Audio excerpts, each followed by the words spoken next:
Our bloods obey the heavens, our courtiers the king. But what is the matter? His daughter Imogen, whom he intended to marry his wife's sole son, she, a widow that late he married, hath referred herself unto a poor but worthy gentleman. She's wedded, her husband banished, she imprisoned. All is outward sorrow, but I think the king be touched at very heart, and none but the king. So is the queen, who most desired the match. But all the courtiers, although they wear their faces with the king, are glad at the thing they scowl at. Why so? He that hath lost her is a thing too bad for bad report.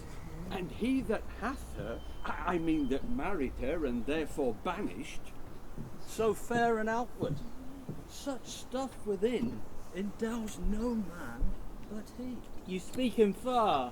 What is his name and birth? His father fought against the Romans with Cymbeline, and served with great glory and admired success, so gained the surname Leonatus. He had 2 sons who in the wars of the time died with their swords in hand, for which their father such sorrow took that he quit being. And his lady, big of this gentleman, died too as he was born. King Cymbeline takes the babe to his protection, Calls him posthumous Leonatus, Breeds him, puts to him learning, which he took, as we do err, fast as 'twas ministered. and lives at court most rarely praised. most loved. And for his mistress, for whom he now is banished, her price proclaims how she esteems him, and what kind of man he is. I honour him, but tell me, is he sole child to the king? His only child. He had 2 sons, the first at 3 years old. In the swathing clothes the other, from their nursery, was stolen. No knowledge where they went.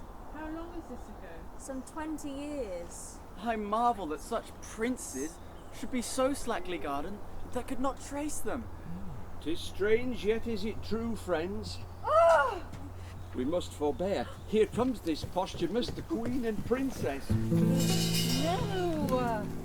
Be assured, you shall not find me, daughter, after the slander of most stepmothers, evil-eyed unto you. You are my prisoner, but your jailer shall deliver you the keys that lock up your restraint. For you, Posthumus, so soon as I can win the offended king, I will be known your advocate. Marry, yet the fire rages in him, and 'twere best you leant unto his sentence with what patience your wisdom may inform you. Please, your highness, I will from hence today. You know the peril. I'll fetch a turn about the garden, pitying the pangs of barred affections, yet the king hath charged you should not speak together. Oh, dissembling courtesy! How fine this tyrant can tickle where she wounds! My queen, my mistress, O lady, weep no more. I will remain the loyalest husband that did e'er plight troth. My residence in Rome, the one for Larius, who was my father's friend. There write, my queen, and with mine eyes I'll drink the words you send, though ink be made of gall. Be brief, I pray you. If the king come, I shall incur displeasure. Yet I'll move him to walk this way. I do him wrong, and he pays dear for my offences. Adieu. Oh, nay, stay a little. Well, this diamond was my mother's. Take it, heart, but keep it till you woo another wife, when Imogen is dead. How, another? You gentle gods, remain thou here, while sense can keep it on. And sweetest, fairest, for my sake, wear this, a manacle of love. This is where he went. Alack the king.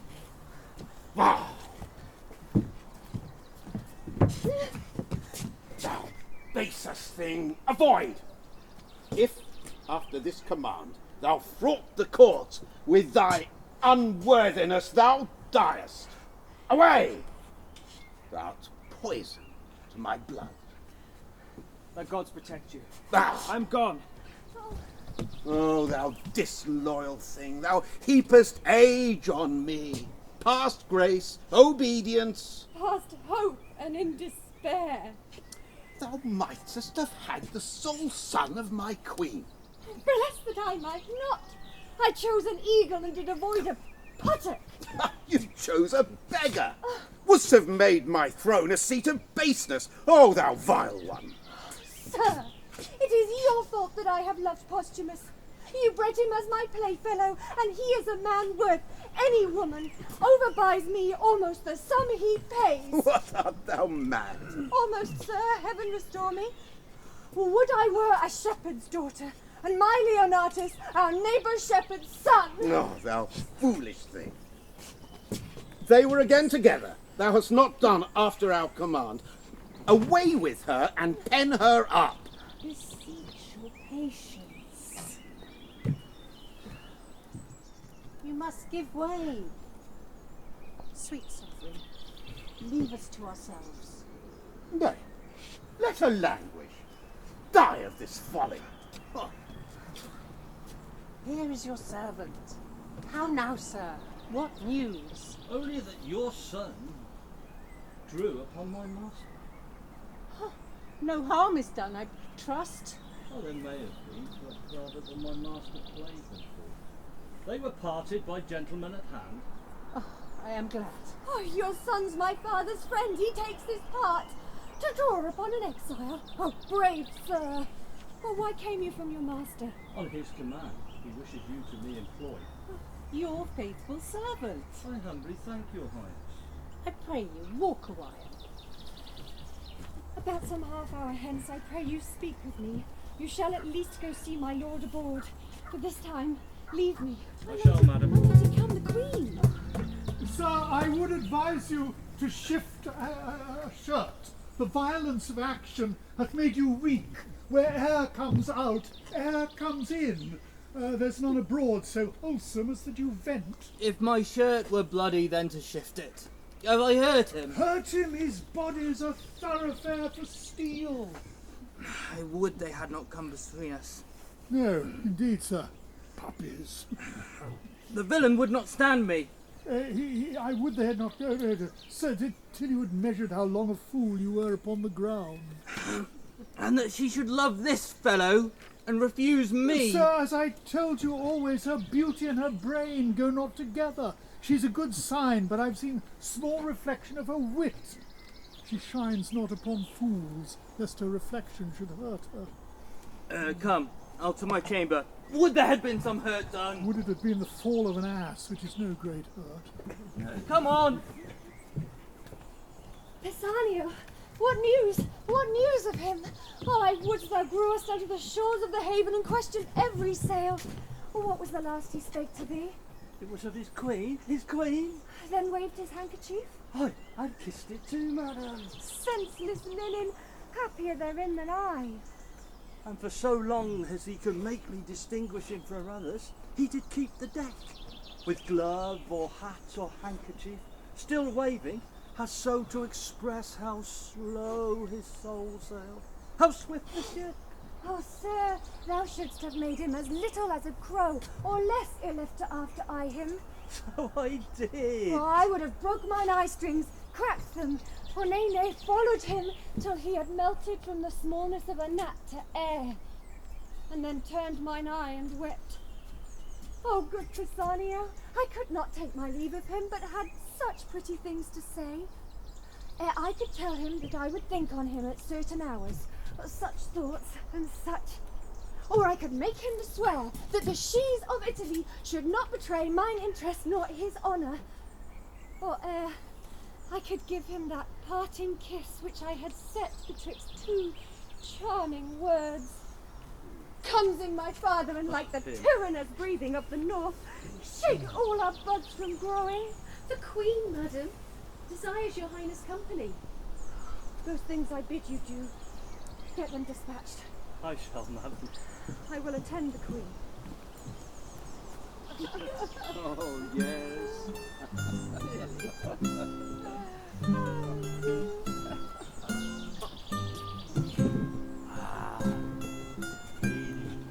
Ladies,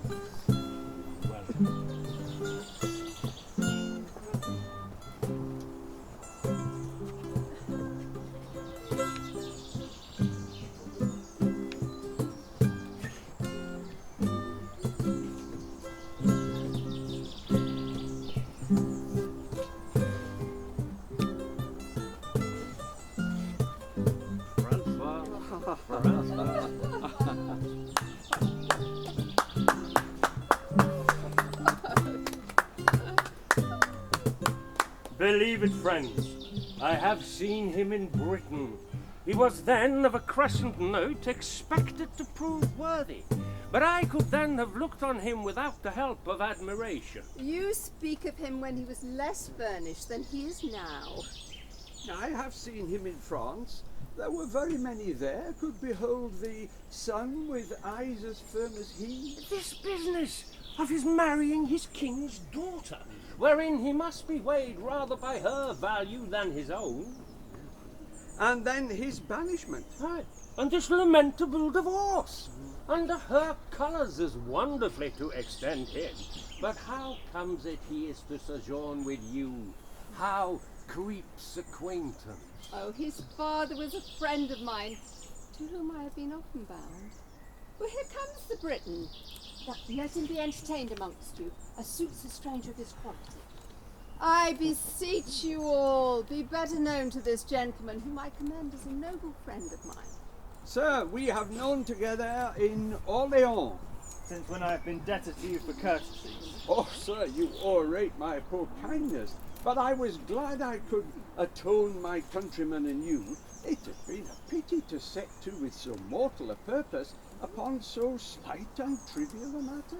By your pardon, sir, I was then young in my every action to be guided by others' experiences, but upon my mended judgment, if I offend not to say it is mended, my quarrel was not altogether slight. Faith, yes, to bring it to the arbitrament of sword. Can we, with manners, ask what was the difference? Safely, I think. 'Twas rather like an argument that fell out last night, where each of us fell to praising our country mistresses. This gentleman at that time vouching his for fair, virtuous, wise, chaste, and less attemptable than any of our rarest ladies in France. Well, this lady is not now living, or this gentleman's opinion by this worn out. She holds her virtue still, and I my mind. You cannot so far prefer her or ours of Italy. Being provoked as I was in France, I would abate her nothing. Oh, so fair and so good. Something too fair and too good for any lady in Britain. If she goes before many I have seen, as that diamond of yours outlusters many I have beheld, I cannot but believe she exceeds many. But then, I have not seen the most precious diamond, nor you the lady. I praised her as I rated her, so do I my stone. What do you esteem it at? More than the world enjoys. Well, either your unparagoned mistress is dead, or she's outprized by a trifle. You are mistaken, sir. Trifles may be sold or given. My mistress is not a thing for sale, and only the gift of the gods. Ooh, that the gods have given you! Which by their graces I shall keep. You may wear her in title yours. But you know, strange fowl light on neighbouring ponds. Your ring may be stolen too. So, the one is but frail and the other casual. A cunning thief or an accomplished courtier could win both first and last. Your Italy contains none so accomplished a courtier. Nothing doubt you have store of thieves. Notwithstanding, I fear not my ring. Let us leave it, gentlemen. With 5 times so much conversation, I could get ground of your fair mistress, make her go even to yield. Had I admittance and opportunity to friend? No, no. I dare pawn the moiety of my estate against your ring, which in my opinion all values it something, and I would dare that against any lady in the world. Gentlemen, enough of this. It came in too suddenly. Let it die as it was born, and I pray you be better acquainted. Would I had staked my estate and my neighbours too on what I have spoke. What lady would you choose to assail? Yours, whom you think stands so safe. I lay you 10,000 ducats to your ring, that commend me to the court where your lady is, and I will bring from thence that honour of hers that you imagine so reserved. I will wage against your gold to it. My ring I hold dear as my finger, this part of it. You are afraid, and therein the wiser.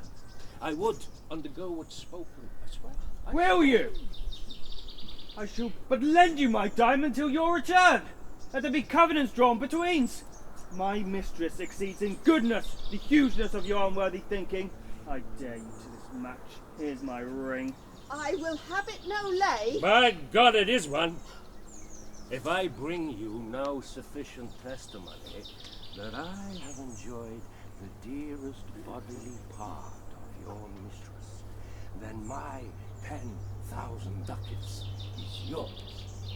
If I come off and leave her in such honour as you have trusted, then she, your jewel, this, your jewel, and my gold are yours, provided I have your commendation for my more free entertainment. Let us have articles betwixt us. Only thus far you shall answer. If you make your voyage upon her, and give me directly to understand you have prevailed, I am no further your enemy. She is not worth our debate. If she remain unseduced for the assault you have made, you shall answer me with your sword. Your hand. Covenant. We shall have these things set down, then straight away for Britain. I will fetch my gold and have our 2 wagers set down. Agreed. Will this stand, think you? Signor Iachimo will not from it. Pray, let us follow them.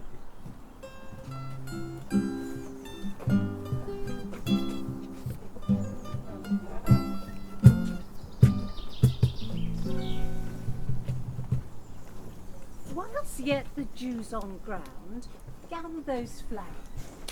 Make haste. Who has the note of them? I, madam.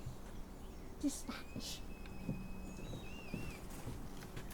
Now, Master Doctor, have you brought those drugs? Aye, here they are, madam. But I beseech your grace, my conscience bids me ask, wherefore have you commanded of me those poisonous compounds, which are the movers of a languishing death, but though slow, deadly?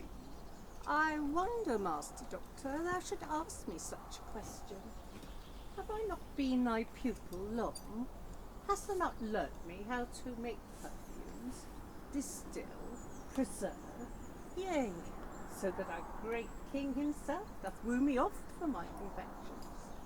I will try the forces of these thy compounds on such creatures as we think not worth the hanging, but none human, to try the vigour of them, and by them gather their several virtues and effects.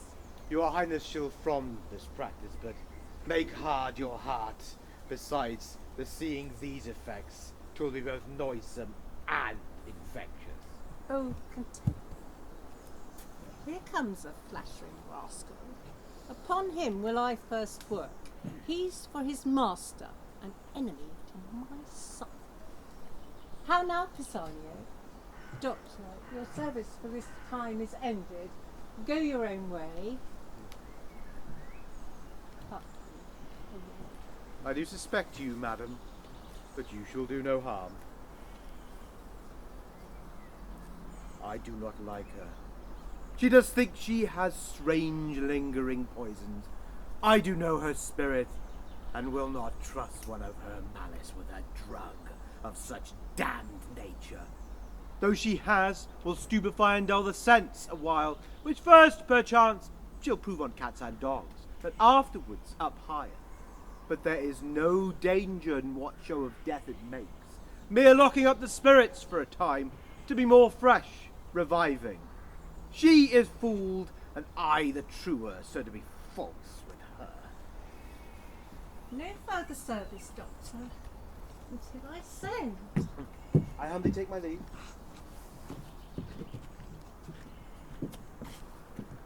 Weeps she still, sayest thou?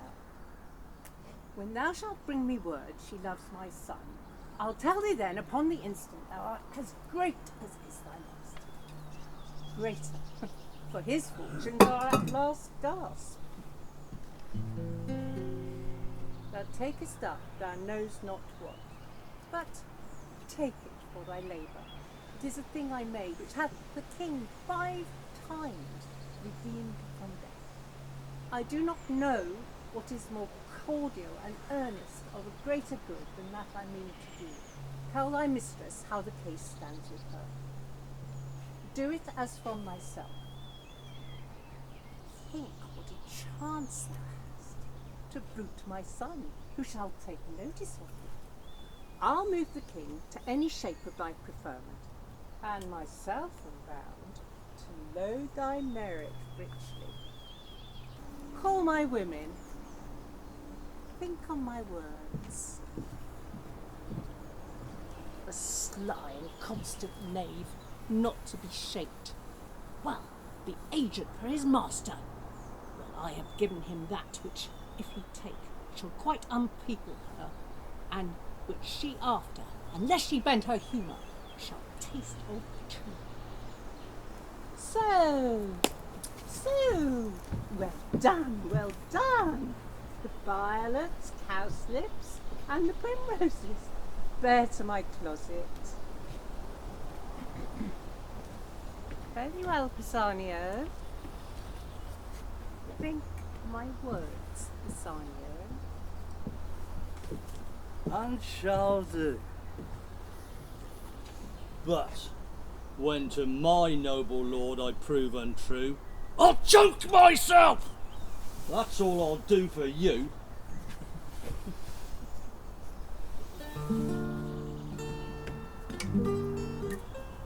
A father cruel and a stepdame false, a foolish suitor to a wedded lady that hath her husband banished. Oh, that husband! Had I been thief-stolen as my 2 brothers, happy. Most miserable is the desire that's glorious. Oh, who's there? Fie!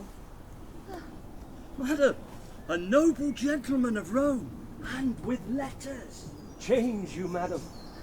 The worthy Leonatus is in safety, and greets your highness dearly. Thanks, good sir, you're kindly welcome. All of her that is out of doors most rich.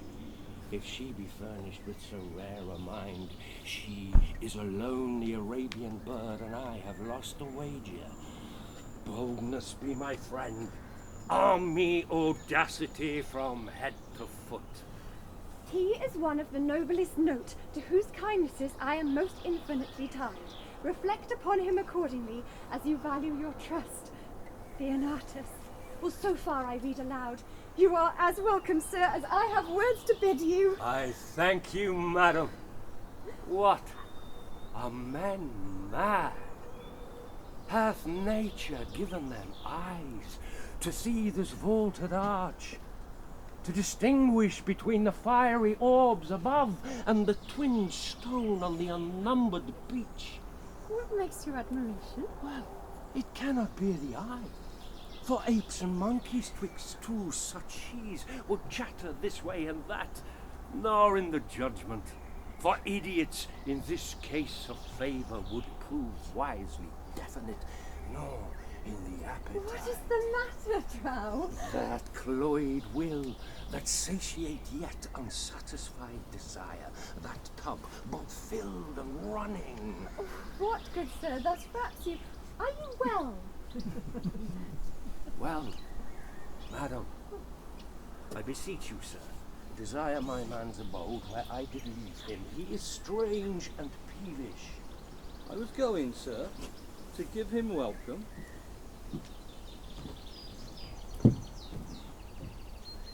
Continues well, my lord? His health? Well, madam.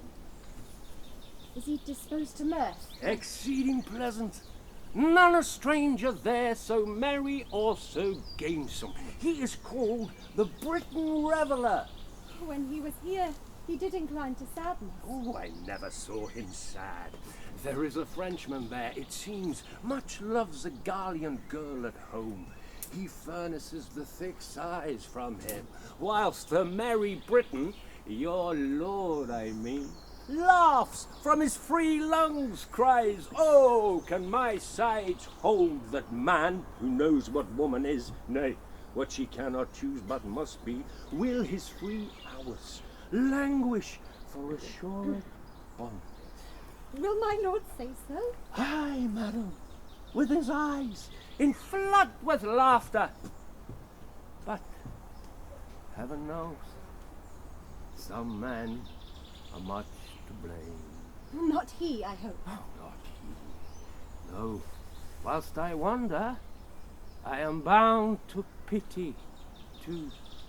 What do you pity? Two creatures, heartily. Am I one, sir? You look on me. Do I deserve your pity? What? To shut me from the radiant sun and solace of the dungeon with a snuff. Pray, deliver with more openness your answers. Why do you pity me? That others do enjoy. It is not for mine to say, just for the gods to vent.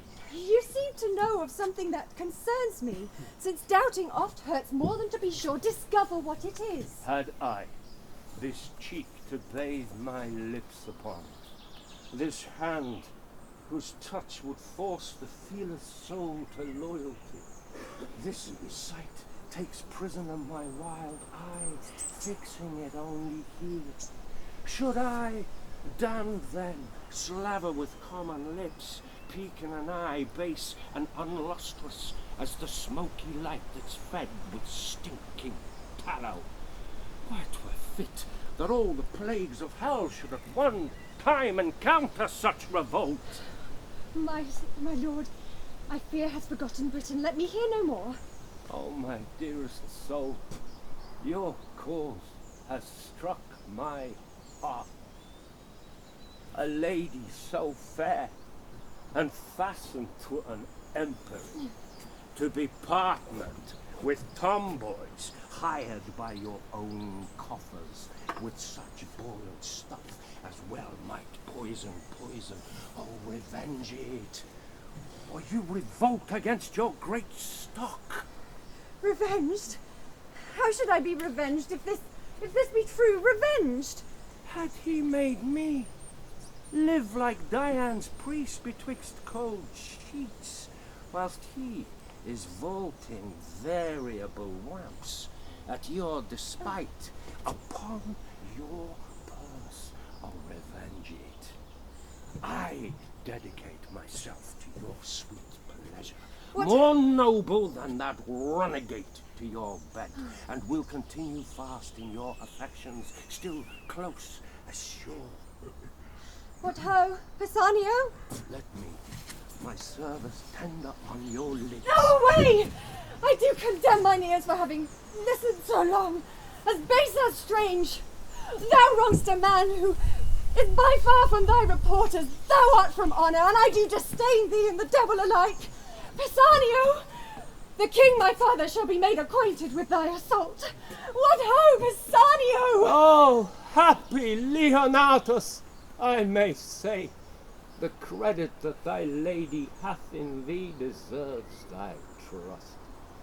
Oh, blessed, live long, a lady to the worthiest sir that ever country called his, and you his mistress only for the most worthiest fit.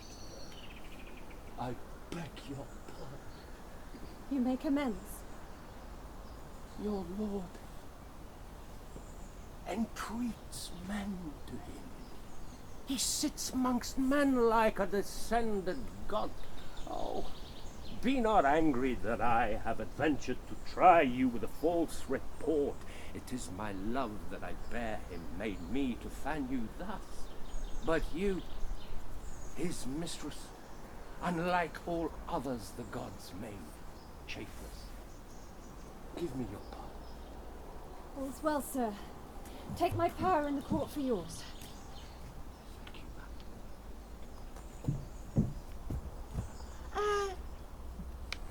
I had almost forgotten to entreat your highness in a small request. What is it? Some dozen Romans of us. And your lord, the finest feather of our wing, have mingled sums to buy a present for the emperor, which I have done in France. It is plate, rich jewels. I am somewhat curious to have them in safe storage. I beg your ladyship to take them into her protection. Willingly. Since my lord hath interest in them, I shall keep them in my bedchamber. They are in a trunk. I will make bold to send for this night only. I must aboard tomorrow. From Gallia, I crossed the seas on purpose and on promise to see your heights. I thank you for your pains. But not away tomorrow? Oh, I must, madam. Therefore, I entreat you, if you would greet your lord in writing, do it tonight. I will write. Send your trunk to me, it shall safe be kept, and truly yielded you. You're very welcome. Was there ever a man had such luck? To be hit away, I had £100 on it. And then a whoreson jackanapes must take me up for swearing. What got he by that? You broke his pate with your bow. Whoreson, you dog. I give him satisfaction. I would he had been one of my rank. To have smelt like a fool. I'm not more vexed at anything on the earth. Pox on it! I'd rather not be so noble as I am. They dare not fight me because of the queen my mother.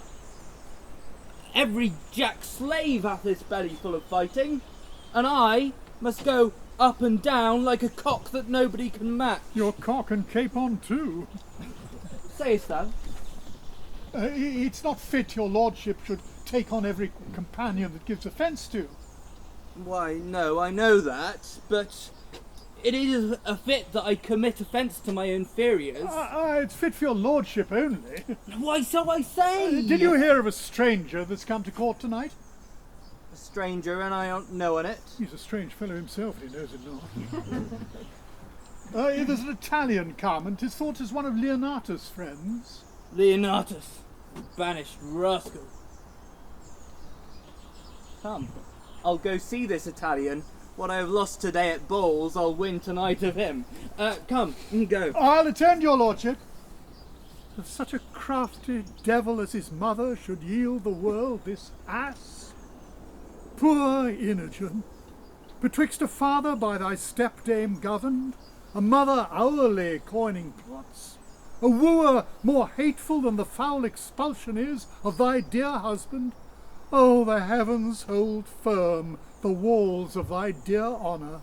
Keep unshaked that temple, thy fair mind, that thou mayst stand to enjoy thy banished lord and this great land.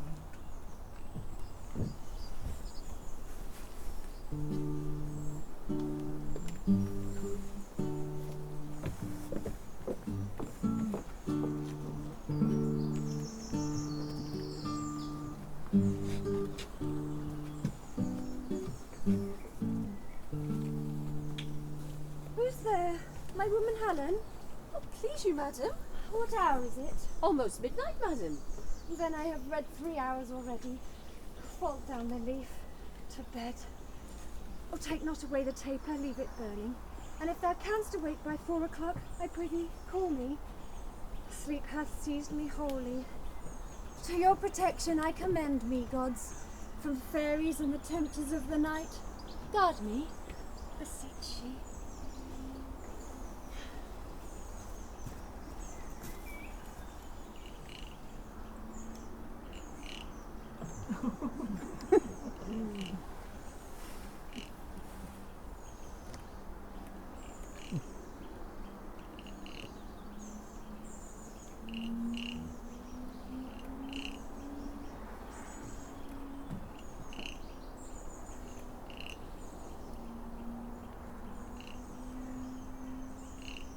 Crickets sing, and man's repaired by rest. How bravely thou becomest thy bed, fresh lily and whiter than the sheets. But I could touch kiss. One kiss. 'Tis her breathing that perfumes the chamber thus. But to my design, to mark the chamber, pictures, and there the window, the adornment of her bed. But some natural notes about her body, above 10,000 meaner movables, would testify to enrich my inventory. Sleep, lie dull upon her. Come off. Come off. 'Tis mine. And this will outwardly witness to the madding of her lord. On her left breast, the mole sinks spotted like the crimson drops at the bottom of a cowslip. Here is a secret will force him think I have picked the lock and ta'en the honour of her treasure. But enough. To the trunk and clothes. She hath been reading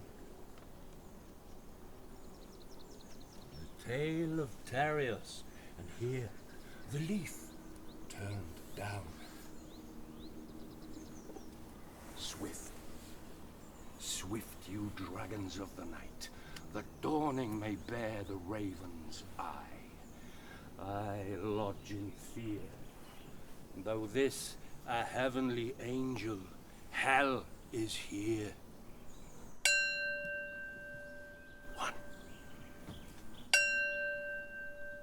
two, three. Time.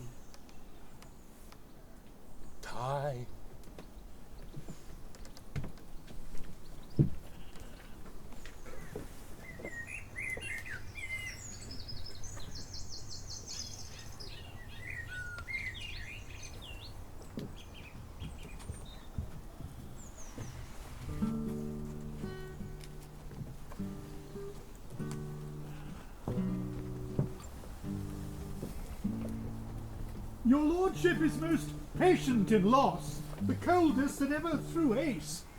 It would make any man cold to lose. But not every man patient after the noble temper of your lordship, and you're most hot and furious when you win. Winning would put any man into courage. I would I could get this foolish Imogen, then I should have gold enough. It's almost morning, is it not? Day, my lord. I would this music would come. I'm advised to give her music o' mornings. They say it will penetrate. Come, tune. If you can penetrate her with your fingerings so. We'll try with tongue too.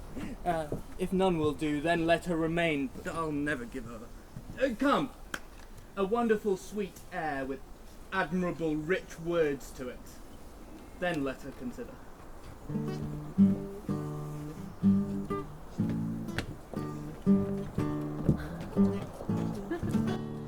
Hark, hark, the lark at heaven's gate sings, and Phoebus' kings arise. His leads to water at the springs, on chalice flowers that lies. Arise, arise, sweet lady, arise, arise, arise, sweet lady, arise.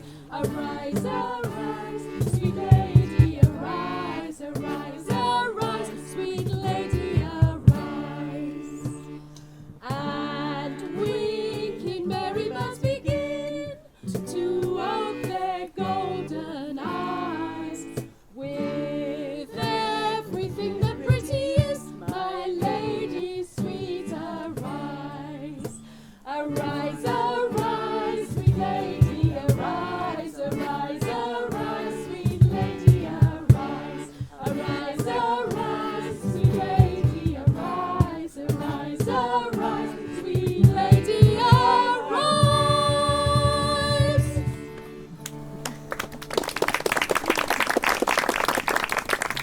will penetrate, I will consider your music the better. If it do not, it is a vice in her ears, which calves' guts and horse hairs can never amend. So, get you gone. Here comes the king. Glad I was up so late, for that's the reason I'm up so early. He cannot choose but take this service I have done fatherly. Good morrow to your majesty and my gracious mother. Attend you here, the door of our stern daughter? Will she not forth? I have assailed her with music, but she vouchsafes no notice. The exile of her minion is too new. Some more time, and then she's yours. You are most bound to the king, who lets go by no vantages which may prefer you to his daughter. Frame yourself, increase your services, in all things obey her, except when command to dismission tends, and therein you are senseless. Senseless? Not so. So like you, sir, ambassadors from Rome, they're led by Caius Lucius? We must receive him according to the honour of his sender. A worthy fellow, albeit he comes on angry purpose now. But that's no fault of his. Dear son, when you have spoken with your mistress, attend the Queen and us. We have need to employ you towards this Roman. Come, our Queen.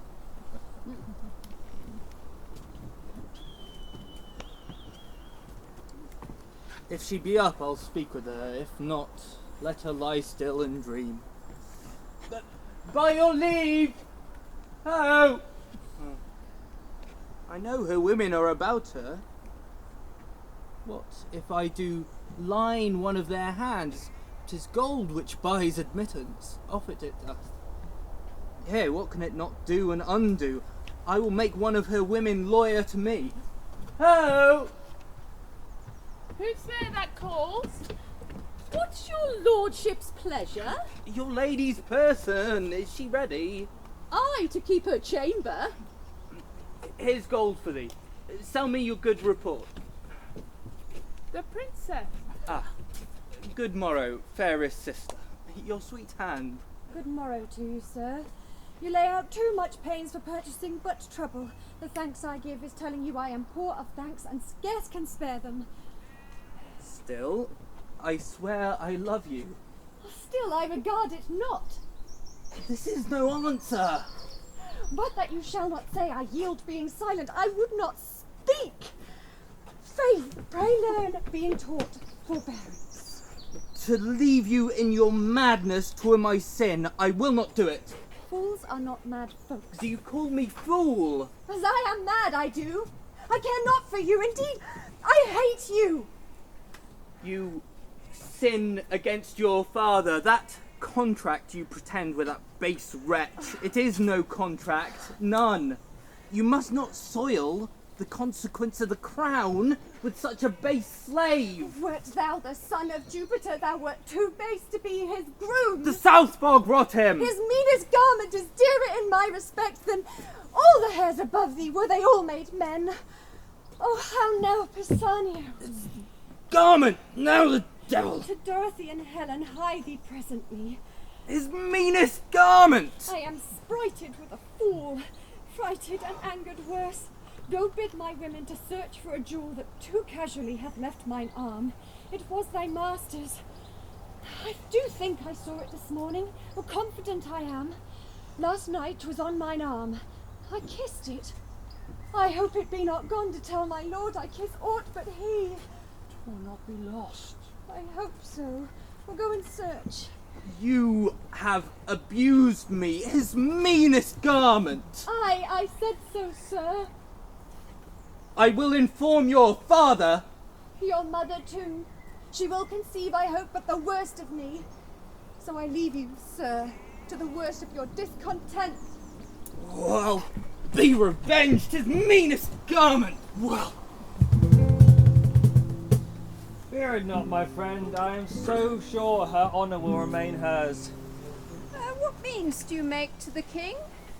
Not any, but abide the change of time. I wish the warmer days would come. They failing, I must die much your debtor. Your very goodness and your company, all pays all I can do. By this, your king hath heard of great Augustus. Caius Lucius will do his commission thoroughly, and I think he'll grant the tribute. I do more believe that this will prove a war. Our countrymen are more ordered than when Julius Caesar smiled at their lack of skill, but found their courage worthy as frowning at. See, Iachimo! The winds of all the compass kissed your sails to make you nimble. Welcome, sir. Your lady is one of the finest that I've looked upon. And there with all the rest. Here are letters for you. Lieutenant good, I trust? 'Tis very like, 'tis very like. Was Caius Lucius at the Britain court when you were there? He was expected, but not that yen approach. All is well yet. Sparkles this stone as it was wont. If I had lost it, I would have lost the weight of it in gold. I'd make a journey twice as far to enjoy another night of such sweet shortness as was mine in Britain, for the ring is won. Stones too hard to come by. Not a whit, your lady being so easy. Make not, sir, your loss your sport. I hope you know we must not continue friends. But we must, sir, if you keep covenant. For I now profess myself the winner of her honour and your ring, and not the wronger of her or you, having proceeded by both your permissions. If you can make it apparent, you've tasted her in bed, my hand and ring is yours. If not, your sword gainst mine. Proceed. Sir, first, the bedchamber, where I confess I slept not, but profess I had that was well worth watching, is hanged with tapestries of silk and silver. The story, proud Cleopatra, when she met her Roman. Oh, so bravely done, so rich, so rare. This is true, and this you might have heard of here by me or by some other. Sir, the chimney is south the chamber, and the chimney piece brave Diane bathing. The roof of the chamber with golden cherubims is fretted.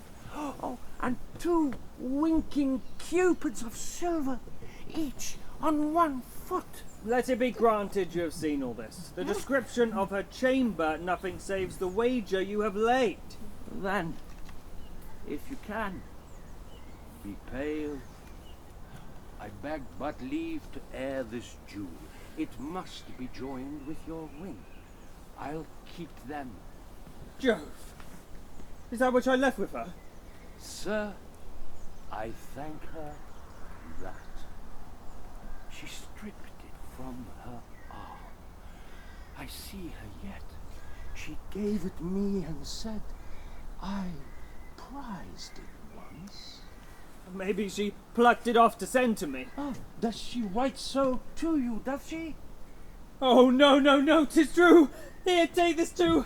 'Tis a basilisk under mine eye. Kills me to look on it. Oh, above measure false. Oh, have patience, sir, and take your ring again. It may be probable she lost it. Or who knows if one of her women, being corrupted, hath stolen it from her. Very true. And so I hope he came by it.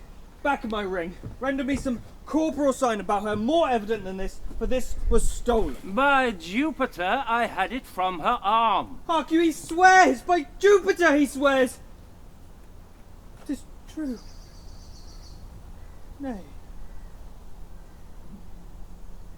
Keep the ring. 'Tis true. I'm sure. She would not lose it. Her attendants were all sworn and honourable. They induced to steal it? And by a stranger?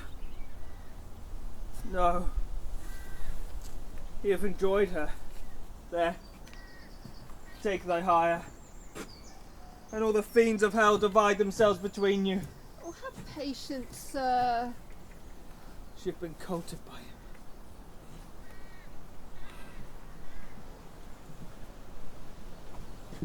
If you seek for further satisfying, under her breast, worthy the pressing, lies a moan. right proud of that most delicate lodging. By my life, I kissed it, and it gave me present hunger to feed again though full. You do remember this stain upon it? Aye. So it doth confirm another stain as big as hell can hold. But thou will swear thou have not done it, thou lie, and I will kill thee. If thou dost deny, thou'st made me cuckold. I'll deny nothing. Oh, that I had her here to tear her limb meal. I'll go there and do it in the court before her father. I'll do something. Quite beyond the government of patience. You have won. Let's follow him and pervert this present wrath he hath against himself. With all my heart. Is there no way for men to be, but women must be half workers? We are all bastards, and that most venerable man, which I did call my father, was I know not where when I was stamped, and yet my mother seemed the Dian of that time. So doth my wife, the nonpareil of this. Oh, all the devils!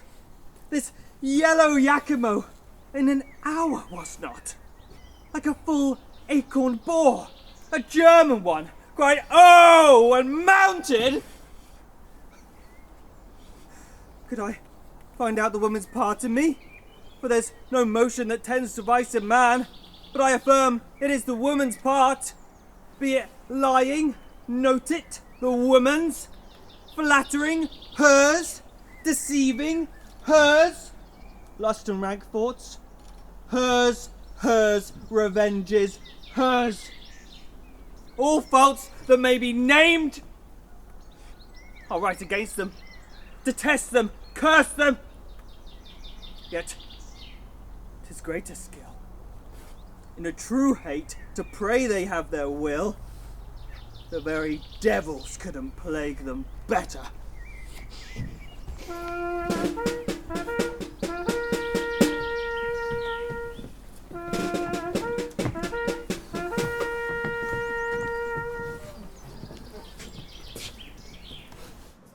Now say, what would Augustus Caesar with us? When Julius Caesar, whose remembrance yet lives in this land, having conquered it, thine uncle Cymbeline, for his succession granted Rome a tribute, yearly 3,000 pounds, which by thee lately is left untendered. And shall be so ever. There be many Caesars. Britain is a world by itself, and we will nothing pay for the wearing of our own noses. Remember, sir, my liege, the kings your ancestors, together with the natural bravery of your isle, with rocks unscalable and roaring waters, with sands which will not bear your enemies' boats, but suck them up to the topmast. A kind of conquest Caesar made here, but then with shame was carried from off our coast, twice beaten, and his shipping, poor ignorant baubles, upon terrible seas, like eggshells moved against their surges, cracked as easily against those rocks, and the famed Cymbeline made Bloodstown with rejoicing fires bright, and Britons strut with courage. Come, there's no more tribute to be paid. Our kingdom is stronger than it was at that time, and as I said, there be no more such Caesars.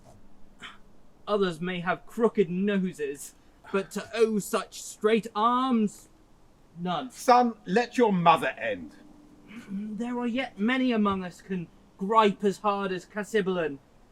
I do not say I am one, but I have a hand. Why tribute? Why must we pay tribute? If Caesar can hide the sun from us with a blanket or put the moon in his pocket, then we'll pay tribute for light, else no more tribute, pray you now. You must know, till the Romans did extort this tribute from us, we were free. Caesar did put this yoke upon us, which to shake off becomes a warlike people, which we believe ourselves to be. We do. Say then to Caesar, our ancestor was that Malmucius which did put his brows between a golden crown and called himself a king. He made our laws, which by the power we hold, we shall repair, even though Rome be therefore angry.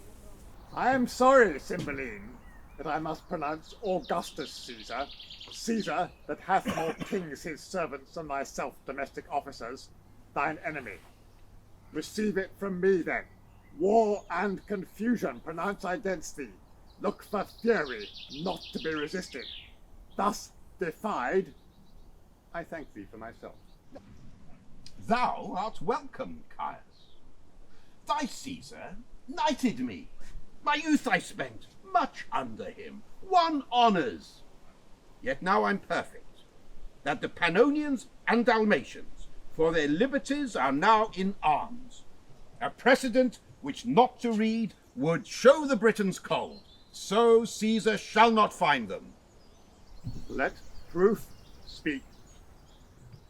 His Majesty bids you welcome. Make pastime with us a day or two, or longer. If you seek us afterwards in other terms, you shall find us in our saltwater girdle. If you can knock us out of it, it is yours. But if you fall in the adventure, our crows shall fare the better for you, and there's an end. So, sir, I know your master's pleasure, and he mine. All that remain is welcome.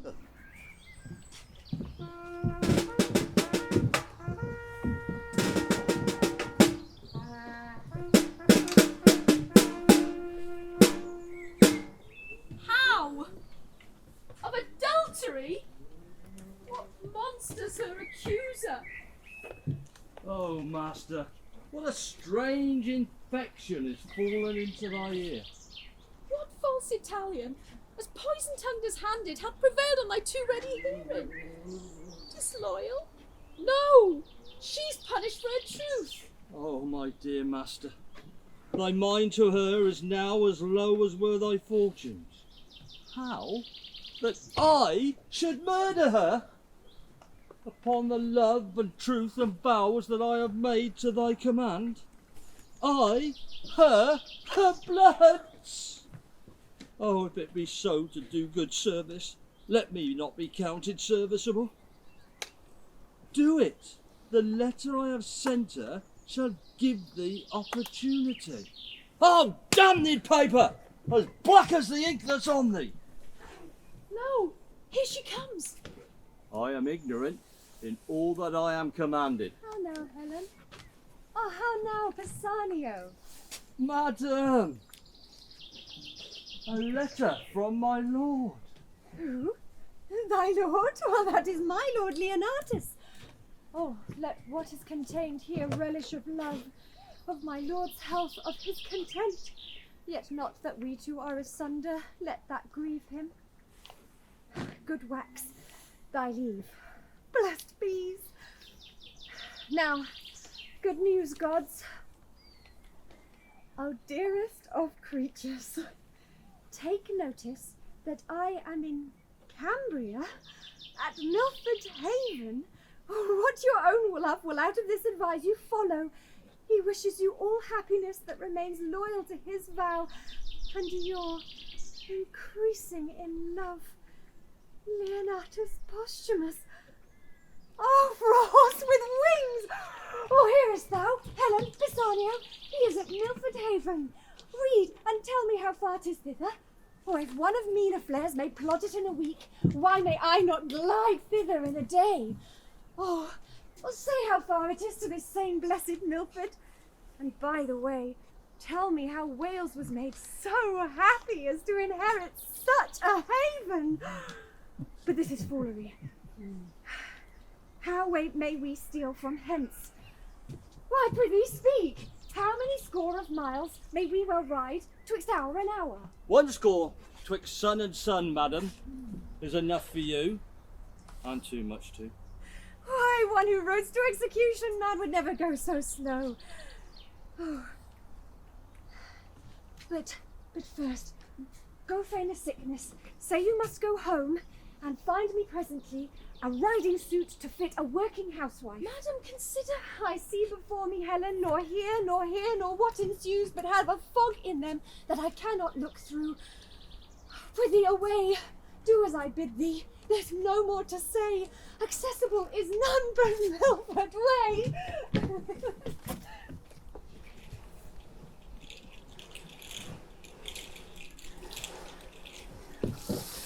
A goodly day, not to keep house with such whose roof's as low as ours. Stoop, boys, this gate instructs you how to adore the heavens, and bows you to a morning's holy office. Hail, thou fair heaven! Hail, heaven!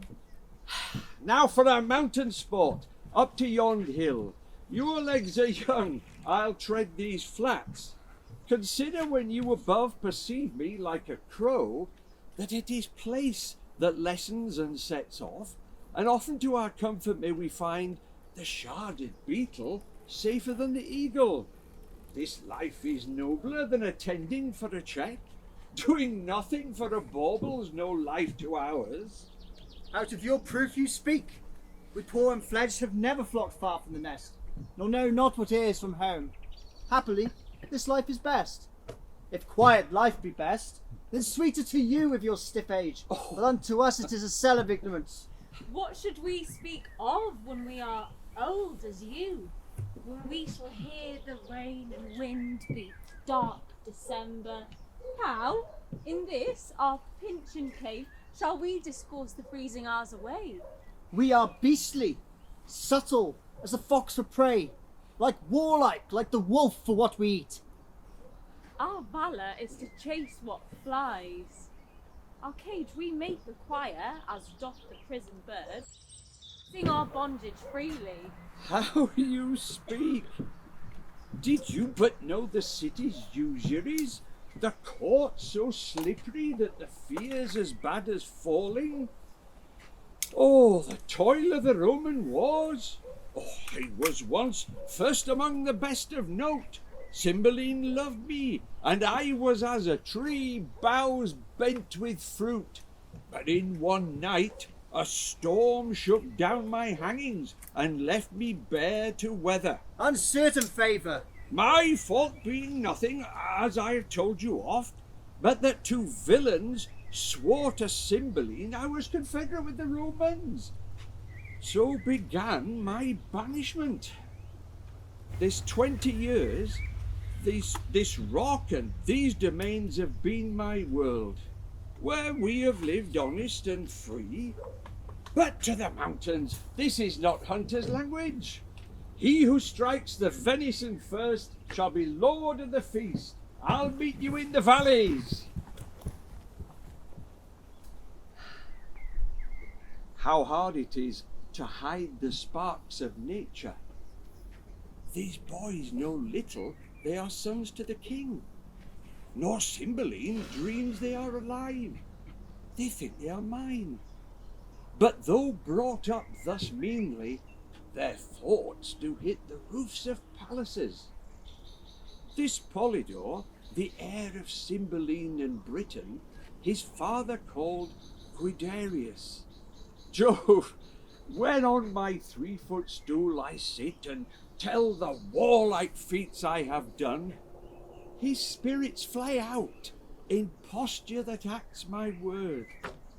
The other, Cadwal, once Arviragus, like shows his princely blood. Ah, the game is roused. Oh, Cymbeline, heaven and my conscience knows thou didst unjustly banish me, whereon at 3 and 2 years old I stole these babes, thinking to bar thee of succession as thou reft'st me of my lands. Euryphile, thou wast their nurse, They took thee for their mother, and every day do honour to her grave. I, Belarius, old Morgan called, they take for natural father. The game is up! Thou told me when we came from Hort, the place was close at hand. Helen, Bassanio, where is Posthumus? What is in thy mind, friends, that makes thee stare thus? What is the matter, friends? Why tenderest that thou paper to me with a look untender? Or if it be summer news, smile. But thy countenance is winterly. Or speak, man. So please you, read.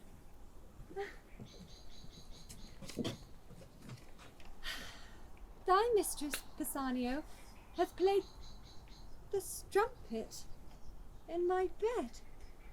The proof's as strong as my grief, and as certain as I expect my revenge.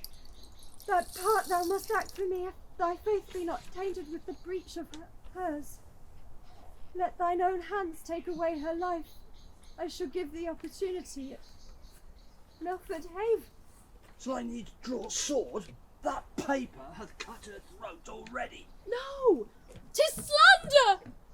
Whose edge is sharper than the sword, whose breath rides on the posting winds and doth belie all corners of the world. What cheer, madam? False to his bed? Or what is it to be false? To lie and watch with him? To weep twixt clock, and when sleep do come, to cry myself awake? Well, that's false to his bed, is it? Alas, good lady. Aye, false. Or some jay of Italy hath betrayed him. For I am stale, a garment out of fashion, and must be ripped to pieces with me. Oh, men's vows are women's traitors. Good madam, hear me. Oh, goodly and gallant shall be false and perjured by Posthumus, great fool. Oh, come on, be honest, do thy master's bidding. Oh, here's my heart, prithee dispatch. The lamb entreats the butcher. Madam, since I received command, I have not slept 1 wink. Do it, and to bed then. He'll wake his eyeballs blind first. Wherefore then didst undertake it? Why have we abused so many miles with a pretence this place, mine action and thine own, the time inviting thee? But to win time, we have considered of a course. Good madam, hear me. I have heard I am a strumpet, no wound to bottom that. But speak. Then, madam, we thought you would not back again. Most like, bringing me here to kill me. Not so neither. It cannot be that my master is abused. Some villain singular in his art have done this. Some Roman courtesan? No, on my life. We'll give but notice you are dead, and send him some bloody sign of it. So 'tis commanded. You shall be missed at court. Absence confirms it. Why, friends, what shall I do? Where bide? How live? Oh, and in my life what comfort? Debt to my husband. If you're back to the court... Oh, no court, no father, no more ado with that harsh, noble, simple nothing, that Cloten's love suit. Or if not at court, then not in Britain must you bide. Where then?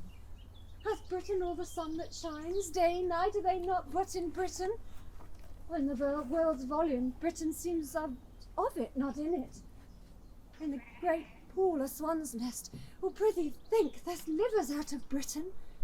Madam, I am glad that you think of other place. The ambassador, Lucius, the Roman, comes to Milford Haven tomorrow. Now, if you could walk a course, pretty and full of view, yea, haply near the residence of Posthumus. Oh, for such means I would adventure. Then here's the point. You must forget to be a woman. Change command into obedience, fear and niceness into a waggish courage, quick answered, saucy, and as quarrelsome as the weasel. Nay, you must forget that rarest treasure of your cheek, exposing it to the greedy touch of the sun, and forget your dainty trims. Nay, come, be brief. I seen to thy end, and am almost a man already. Well then, we'll make you like one. For thinking this, we have already fit. Here is all you need. Would you, for noble Lucius, present yourself, desire his service? Doubtless with joy he will embrace you. He is honourable, and doubling that most holy. Thou art all the comfort the gods will die at me with. Oh, but prithee away. There's more to be considered, but this attempt I am soldier to, and will abide with a prince's courage. We must take short farewells, lest being missed we be suspected of your carriage from the court. Madam, here is a pouch. I had it from the Queen. What's in it is precious. If you are sick at sea or stomach-qualmed of land, a dram of this would drive away distemper. To some shade, and fit you to your manhood. Oh, the gods direct you to the best. Amen. I thank thee.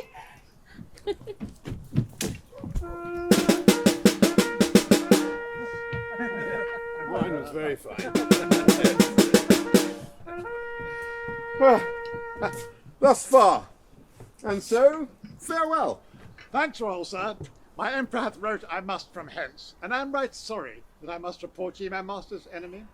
Well, our subjects, sir, will not endure his yoke. And for ourself, to show less sovereignty than they, must needs appear unkinglike. So, sir, I desire of you a conduct overland to Milford Haven. Madam, all joy before your grace. And you. Good my lords, you are appointed to that office. And so, farewell. Your hand, my lord. Receive it friendly, but from this time forth I wear it as your enemy. Sir, the event is yet to name the winner. Fare you well. Good my lords, be sure to accompany Caius until he hath crossed the Severn. Happiness! He goes forth frowning, but it honours us that we have given him cause. 'Tis all the better. Your valiant Britons have their wishes in it. Lucius hath writ already to the emperor how it goes here. It fits us therefore ripely, our horses and our chariots be in readiness. The powers that he already hath in Gallia will soon be drawn to head, from whence he moves his war on Britain. 'Tis not sleepy business, but must be looked to speedily and strongly. Our expectations that it would be thus hath made us forward. But, my gentle queen, where is our daughter? She hath not appeared before the Roman, nor to us hath tendered the duty of the day. Call her before us. Royal sir, since the exile of Posthumus, most retired have her life been, the cure whereof 'tis time itself. Beseech your majesty, forbear sharp speeches to her, for she's a lady so tender of rebukes that words are strokes and strokes are death to her. Where is she? Please you, sir, her chambers are all locked. Locked, and not seen of late. Grant heavens that which I fear prove false. Son, I say go look after. That man of hers, Pisanio, her old servant, have not been seen these 2 days. Pisanio, he that stands so for Posthumus. He hath a drug of mine. I pray his absence proceed from swallowing that, for he believes it to be a thing most precious. But for her, where is she gone? Haply despair hath seized her, or winged with fervour of her own, she's flown to her desired Posthumus. Gone she is, either to death or to dishonour. And my end can make good use of either. She being down, I have the placing of the British crown. How now, my son? 'Tis certain she has fled. Go in and cheer the king, he rages. All the better. May this night forestall him of the coming day. I love and hate her. She's fair and royal, more exquisite than everyone. I love her therefore. But disdaining me and throwing favours on the low Posthumus, I'll be revenged upon her. Villain! Where is thy lady? Oh, good, my lord. Where is thy lady? Speak, or by Jupiter, I will not ask again. Close, villain! I'll have this secret from your heart, or rip your heart to find it. Is she with Posthumus? Alas, my lord, how can she be with him? He is in Rome. Where is she? Come nearer. What has become of her? O worthy lord? No more a worthy lord. Speak, or thy silence on the instant is death. Then, this paper is my full history pertaining to her whereabouts. She's far enough, and what he learns by this may prove his travel. Oh, Imogen, safest may thou wander, safe return again. Sir, is this letter true? As I think. It's Posthumus's hand, I know it. Sirrah, if thou wouldst not be a villain, do me true service. What villainy I bid thee do, perform it, and I'll think thee honest. Well, my lord. Wilt thou serve me? For diligently and constantly thou hast stuck to that beggar Posthumus. Thou'lt be a diligent follower of mine. I will. Wilt thou serve me? I will, sir. Give me your hand. Here's my purse. Hast any of your late master's garments in thy possession? Oh, I have, my lord. In my lodgings, the very suit he wore when he did take leave of my lady and mistress. Fetch those hither. That's the first thing I bid thee. Go! I will, my lord. Meet thee at Milford Haven. Even there, thou villain Posthumus, will I kill thee. I would these garments would come. She said upon a time, the bitterness of it I now belch from my heart. She held the very garments of Posthumus in higher respect than my noble and natural person, with all the adornment of my qualities. With that suit upon my back will I ravish her.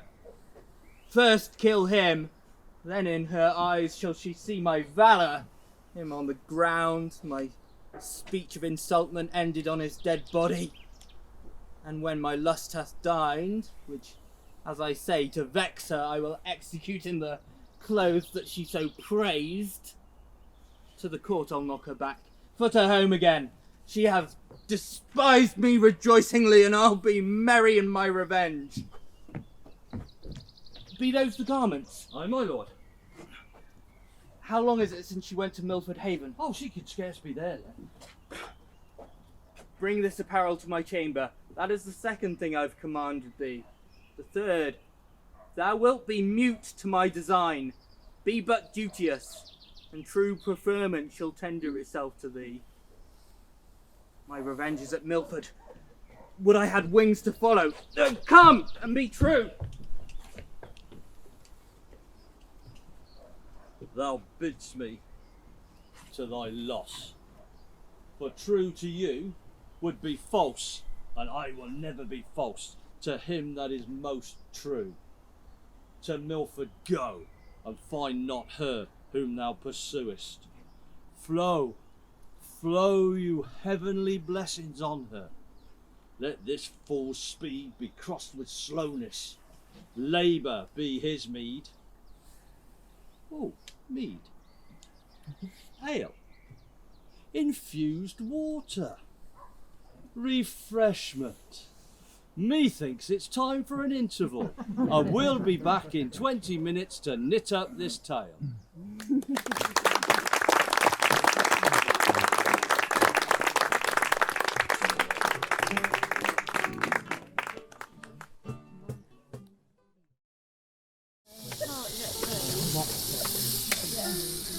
I see a man's life is a tedious one. I have tired myself, and for 2 nights together have made the ground my bed. For I should be sick, but that my resolution helps me. Milford, when from the mountain top Pisanio showed thee thou wast within a ken, Oh, 2 beggars told me I could not miss my way. Oh, Posthumus. And now I think on thee my hunger's gone. I was at point to sink for food. But what is this? Oh, there is a path to it. 'Tis some savage hold. Oh, I were best not to call. I dare not call. For yet famine, it clear overthrown nature makes it valiant. Plenty and peace breeds cowards. Oh! Who's there? If anything the civil speak. No answer. Oh, then I'll enter. Best draw my sword first. And if my enemy fears the sword like me, he'll scarce look on it. Such a foe. Good heavens!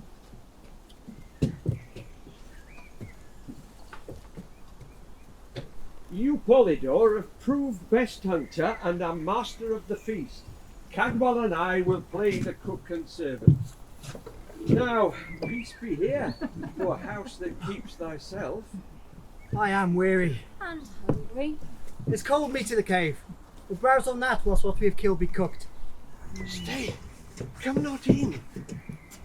But that it eats our victuals, I should think you were a fairy. Well, what's the matter, sir? Why, Jupiter, an angel. Good masters, harm me not. Before I entered I called, and would have begged or bought what I have took. But good troth, I have stolen naught, nor would not. Or here's money for my meat. Money, youth? Or gold and silver rather turned to dirt. Know that if you kill me for my fault, I would have died had I not made it. Whither bound? To Milford Haven. What's your name? The Daily, sir. I have a kinsman at Milford to whom being going, almost spent with hunger, I am fallen in this offence. Prithee, fair youth, think us no churls, nor measure our good minds by this rude place we live in. Well encountered. Boys, bid him welcome. Were you a woman, youth, I should woo hard. I love him as my brother, and such a welcome as I give to him is yours. Be sprightly for you fall amongst friends. Amongst friends, if brothers. Oh, would that it had been so, that they had been my father's sons. Then had my price been less, and so more equal ballasting to thee, Posthumus. He brings at some distress, heart boys. Great men that had a court no bigger than this cave could not outpeer these twain.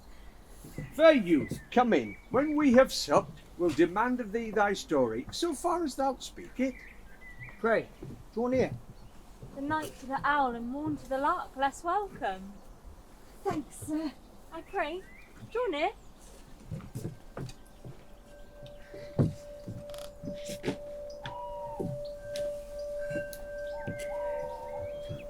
I'm near to the place where they would meet, if Pisanio have mapped it truly. How fit his garments serve me.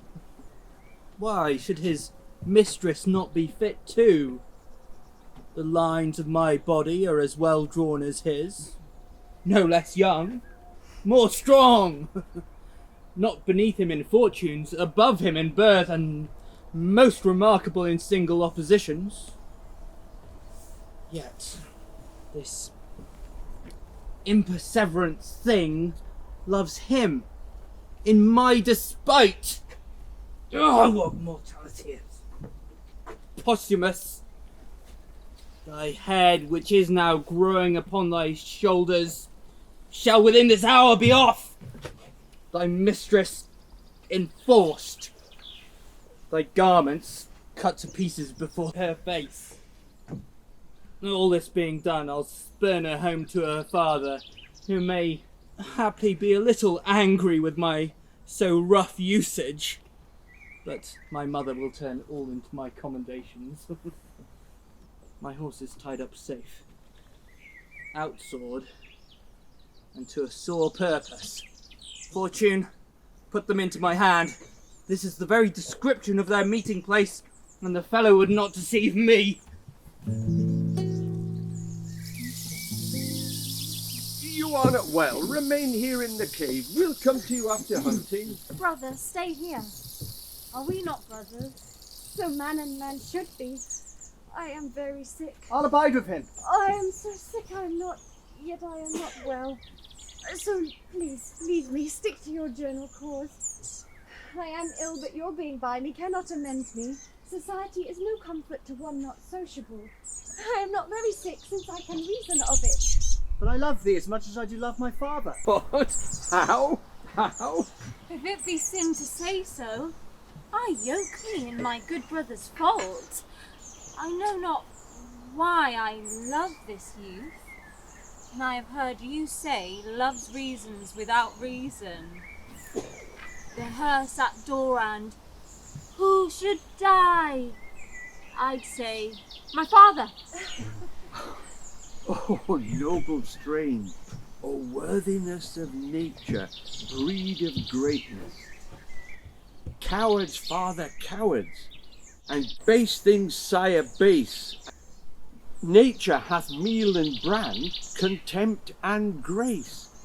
I am not their father, yet who this should be, doth miracle itself. Love before me. 'Tis the 9th hour of the morn. Brother, farewell. I wish ye sport. You health. So please you, sir. These are kind creatures. Gods, what lies I have heard. Our courtiers say all savage but at court. Experience thou disprovest report. I am sick still. Heart sick. Pisanio, I'll now taste of thy drug.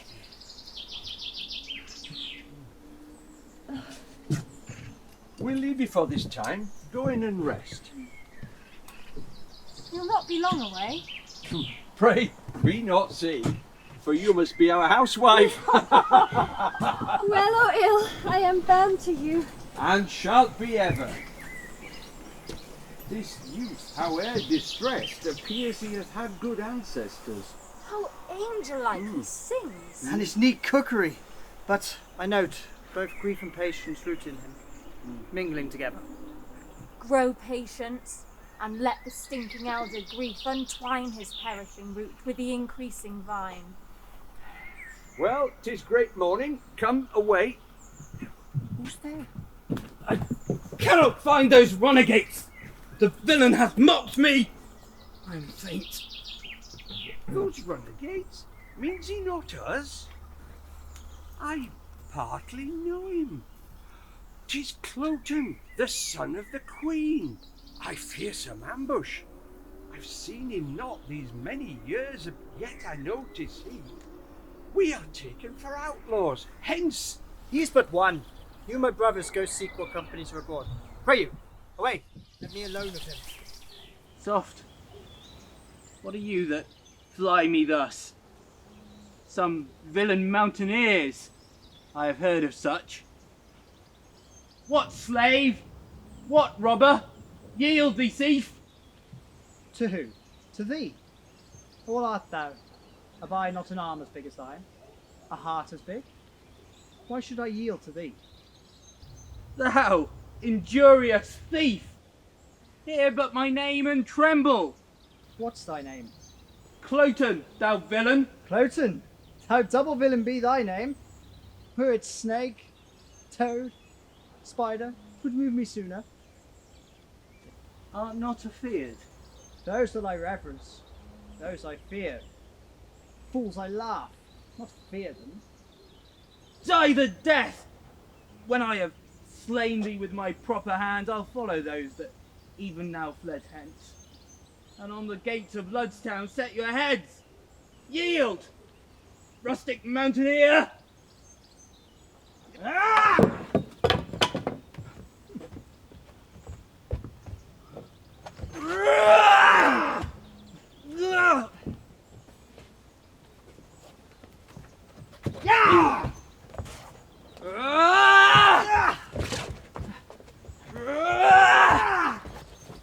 Cloten!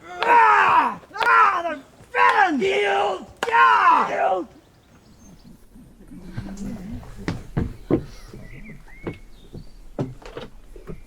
No companies abroad. None in the world. You did mistake him, sure. I cannot tell, but long is it since I saw him, but time hath nothing blurred those marks of favour which then he wore. The snatches in his voice and burst of speaking were as his. I am absolute to his very Cloten. In this place we left them. I wish my brother make good time with him. You say he is so fell. Being scarce bade up to man, he showed no fear. But see thy brother. This Cloten was a fool! An empty purse! He had no money in it. Not Hercules could have knocked out his brains, for he had none. And I, not doing this, the fool bore my head as I do his. What hast thou done? I'm perfect what? Cut off one Cloten's head, son to the Queen by his own report. Would call me traitor, mountaineer, and swore he'd displace our heads and set them on Ludstown. We are all undone. Why? What have we to lose? But that he swore to take our lives?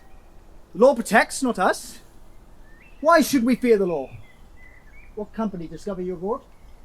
No single soul could we set eye on, but he must have some attendance. It is not probable he would come alone. My brother hath done well. I had no thought to hunt this day. The boy Fidele's sickness.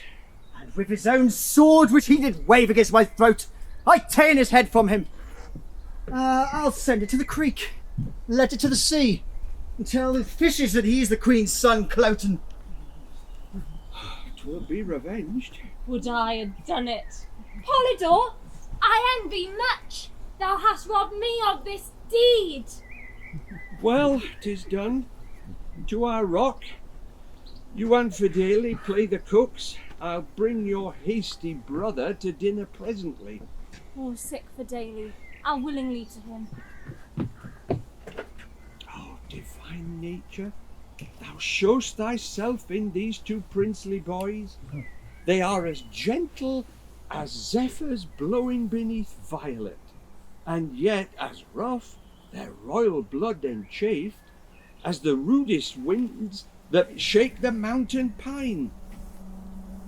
Invisible instinct frames them to honour untaught.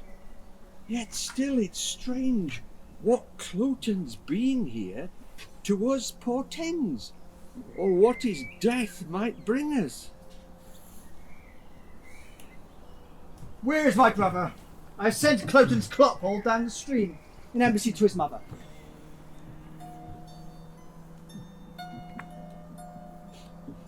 Hark, my ingenious instrument. Hark, Polydor, it sounds. But what occasion of Cadwell now to give it motion? Hark. Since death of our dearest mother. Did not speak before. Is Cadwell mad? The bird is dead, that we have made so much on. Oh, rarest life, how found you him? Stark, as you see, smiling as some fly had tickled slumber, his cheek on a cushion. I thought he slept. He but sleeps. We'll make his tomb a bed. With fairies will his tomb be haunted. Worms will not come to thee. With fairest flowers, while summer lasts and I live here for daily, I'll sweeten thy sad grave. Thou shalt not lock the flower that's like thy face, pale primrose, nor the azur'd harebell like thy veins, nor the leaf of eglantine, whom, not to slander, outsweeten not thy breath. The ruddock would with charitable bill bring thee all this. Yea, and furred moss besides when flowers are known, to win to ground thy course. Come, lay him down.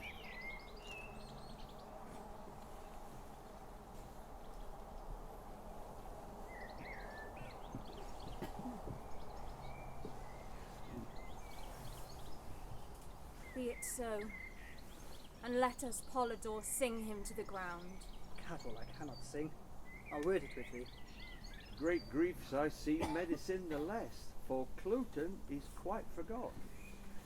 He was a queen's son, boys, and though he came our enemy, remember he was paid for that.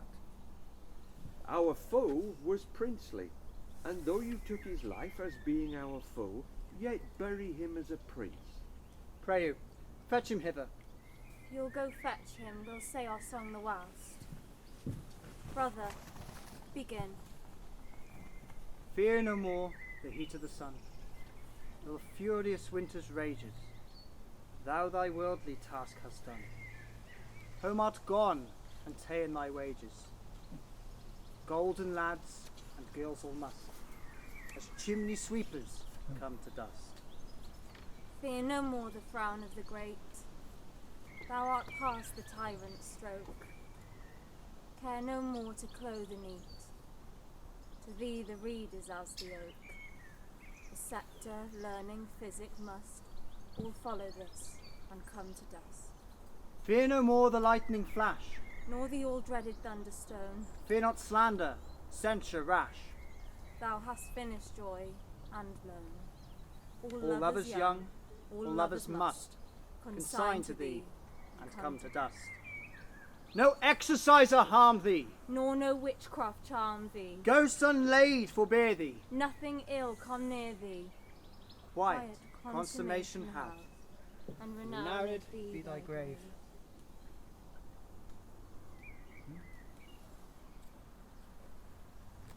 Come, we have done our obsequies. Lay him down.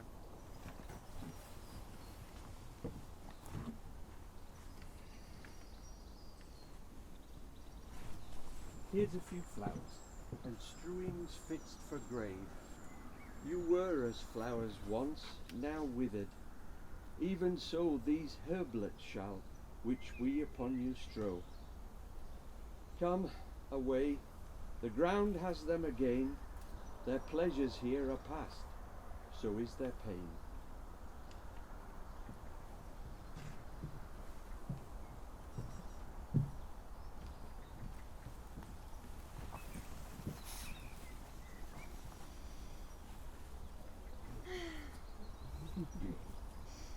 Yes, sir.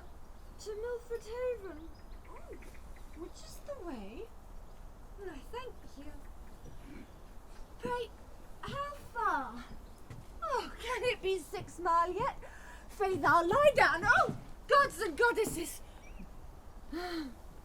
These flowers are like the pleasures of the world. This bloody man the care on't. Well, I hope I dream. For so I thought I was a cave dweller and cook to honest creatures, but 'tis not so. 'Twas but a bolt of nothing, shot at nothing. I tremble still with fear. Yet if there be yet left in heaven a drop of pity as small as a wren's eye, feared gods, a part of it? Oh, the dream's still here. But not imagined, felt. A headless man. Oh! The garments of Posthumus! But his face is gone! It is gone! Pisanio! Ah! Damned Pisanio hath, with his forged letters, oh, Posthumus! Alas! Oh, damned Pisanio! What is he and Cloten's doing? Oh, 'tis pregnant! The cordial he gave me, which he said was precious to me, well, this confirms it home. This is Pisanio's deed, and Cloten's! Oh.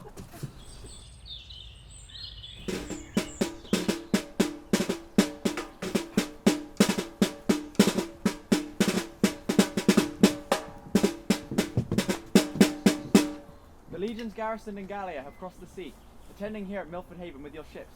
They are in readiness. But what from Rome? The Senate hath stirred the gentlemen of Italy, and they come under conduct of Boldiacomo, expected with the next benefit of the wind. Our hopes are fair. Command our present numbers be mustered. Did the captains look to it? Now, friend, what have you dreamed of late of this war's purpose?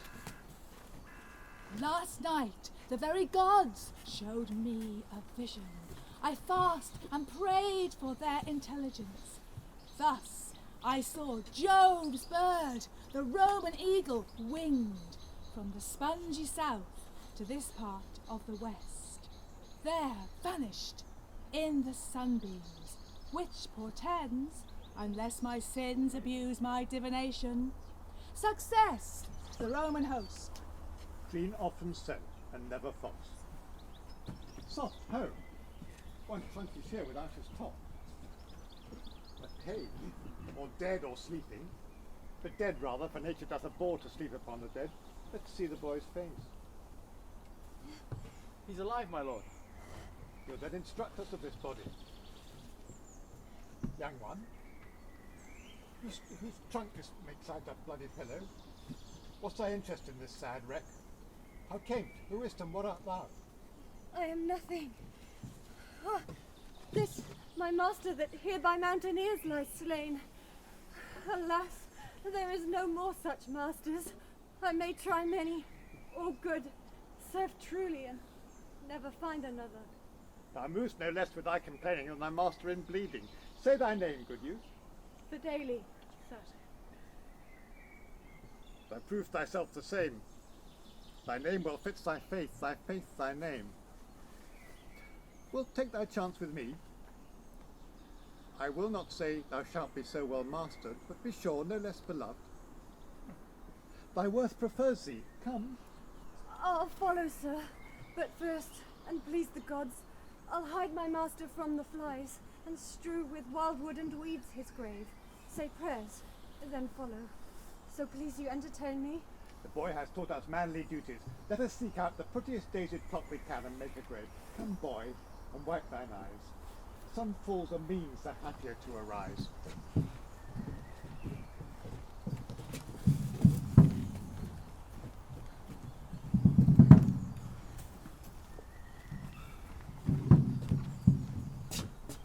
To the Queen, and bring me word how 'tis with her. A fever, with the absence of her son. A madness, of which her life's in danger. Heavens, how at once you do point at me. Imogen, the great part of my comfort, gone. My queen upon a desperate bed. And at a time when fearful wars point at me. Her son, so needful at this present, gone.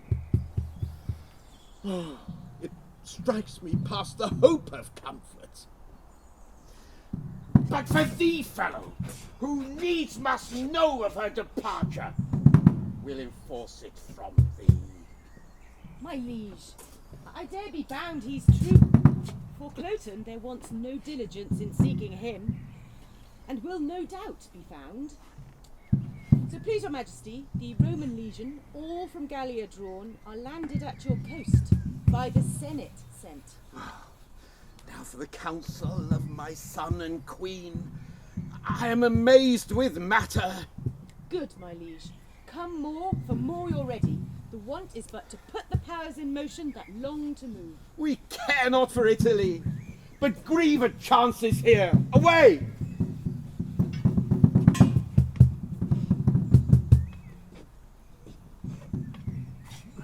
I've heard no letter from my master. 'Tis strange. Nor have I heard from my mistress. Neither know I what is betide to Cloten, but remain perplexed in all. All present doubts, by time let them be cleared. Fortune sends in some boats that are not steered.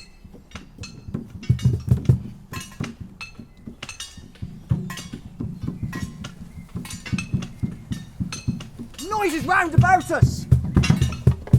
Let us from it! What pleasure, sir, find we in life to unlock it from action and adventure? Nay, what hope of we in hiding us? This way for Romans, the Britons must surely take us, now or after. Sons, we'll hire us to the mountains, there secure us. To the king's party there's no going. Newness of Cloten's death, our being not known, will drive us to render what we have done, whose answer would be death, drawn on by torture. It is not likely that when they hear the Roman horses neigh, that they will waste their time upon our notes to know from whence we are. I am known of many in the army. Besides, the king hath not earned my service, nor your loves, who in my exile are still hot summer's tanlings and shrinking slaves of winter. Well, better to cease to be. I pray you, to the army. I and my brother are not known. Yourself, so out of thought and o'ergrown, cannot be questioned. By this sun that shines, out thither. What thing is it that I never did see man die? Scarce ever looked on blood, but that of coward hares, hot goats and venison. Never bestrid a horse, save one that had a rider like myself, who ne'er wore spurs nor iron upon his heel. I am ashamed to remain so long unknown. By heavens, we'll go! If you will bless us, sir, and give us leave, we'll take the better care. And so say I.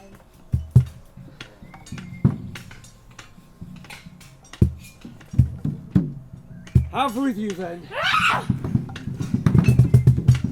If in your country wars you should die, that's my bed too, lads, and there I'll lie. Lead, lead. The time thinks long, their blood thinks scorn, till it fly out and show them princes born.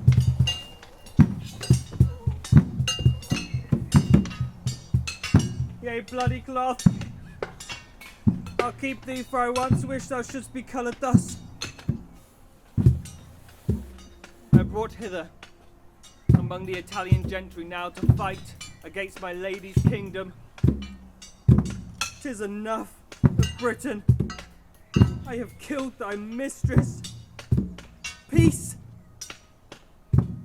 I will give no wound to thee. Therefore, good heavens, hear patiently my purpose. I'll disrobe me of these Italian weeds and suit myself as does a Briton peasant. So I'll fight against the part I come with. So I'll die for thee, O Imogen, even for whom my life is every breath and death. And let men know more valour in me than my habits show. Gods, put the strength of the Leonati in me. To shame the guise of the world I will begin. The fashion, less without, and more within.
The heaviness and guilt within my bosom takes off my manhood. I have belied a lady, the princess of this country, and the heir aunt revengingly enfeebles me. This cow subdue me. If that thy gentry Britain go before this lout, as he exceeds our lords, the odds is that we scarce are men, and you are gods!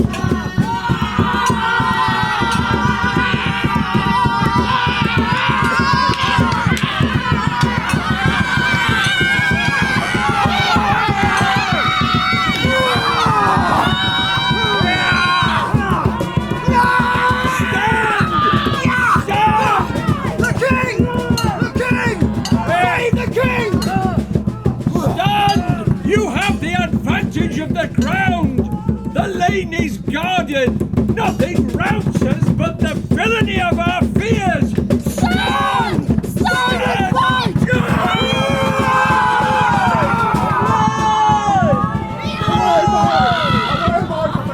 Save thyself, for friend kills friend, and the confusion of sights of war is hoodwinked. It is their fresh supplies. Ah, 'tis a day turned strangely. All betimes let's reinforce or fly. Ah! Came aside from where they made the stand? I did. Though you, it seems, come from the flyers. I did. No blame be to you, sir, for all was lost. But that the heavens fought for King himself, the army broken, the backs of Britain seen flying through a straight lane, the enemy, full-hearted, lolling the tongue with slaughtering, struck down, some mortally, some slightly touched, some falling merely through fear. But that the straight pass was damned, with dead men hurt behind, and cowards living to die with length and shame. Where was this lane? Close by the battle, walled and ditched with turf, which gave advantage to an ancient soldier. He, with 2 striplings, cried to those that fled, "Our Britons dear die flying, not our men! Stand, stand!" And then began a stop in the chaser. A rout, confusion thick, forthwith they fly. Chickens, no longer eagles. Slaves, not victors. And now our cowards become the life of the need. Heavens, how they wound! Indeed, 'tis strange chance. A narrow lane, an old man and 2 boys. Will you rhyme upon it and vent it for a mockery? Here is one. 2 boys, an old man, twice a boy a lane. Preserved the Britons was the Romans' bane. Nay, be not angry, sir. Farewell. Today, how many would have given their honours to have saved their carcasses? I am charmed in woe. Could not find death where I did hear him groan, nor feel him where he struck. Well, I will find him. I will resume the part I came in. Great the slaughter is here made by the Roman. Great the answer be Britons must take. For me, my ransom is death. On either side I come to spend my breath, which neither here I'll keep nor bear again, but end it by some means for Imogen. Hooray! Jupiter be praised! Lucius is taken! 'Tis thought the old man and his sons were angels. There was a 4th man in a silly habit gave the affront with them. But none of them can be found. Stand. What is that? A Roman. Lay hands on him. The dog. A leg of Rome shall not return to tell what crows have picked them here. Bind him. Leave him for the king.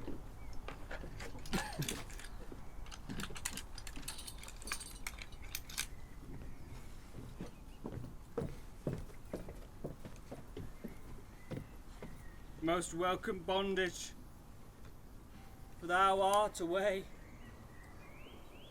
I think to liberty, yet am I better than one that's sick of the gout, since he had rather groan so in perpetuity than be cured by death. Oh, the gods, is it enough I am sorry? For Inogen's dear life, take mine. Oh, Inogen, I'll speak to thee in silence.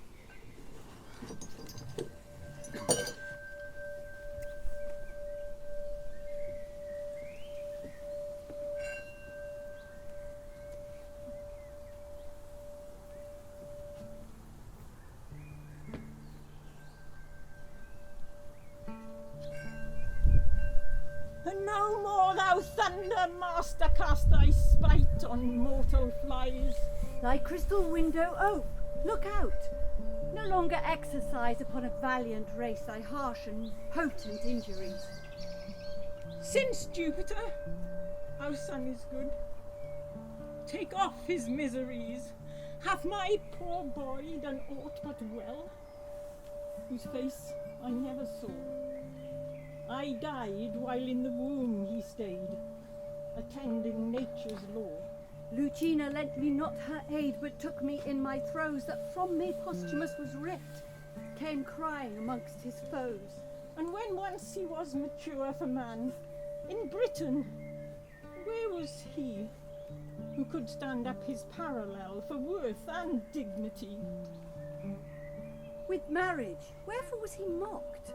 To be exiled and thrown from Leonarte's seat, and cast from her his dearest one, sweet Inogen. Oh, why did you suffer Iachimo, slight thing of Italy, to taint his nobler heart and brain with needless jealousy? Oh, Inogen! And now, striking for our country's cause, he's bravely fought and won. Great Jupiter, thou king of gods, 'tis thou must save our son. Peep through thy marble mansion's help, or we poor ghosts will cry to the shining synods of the god against thy deity. Help, Jupiter! Oh, we appeal, and from thy justice fly!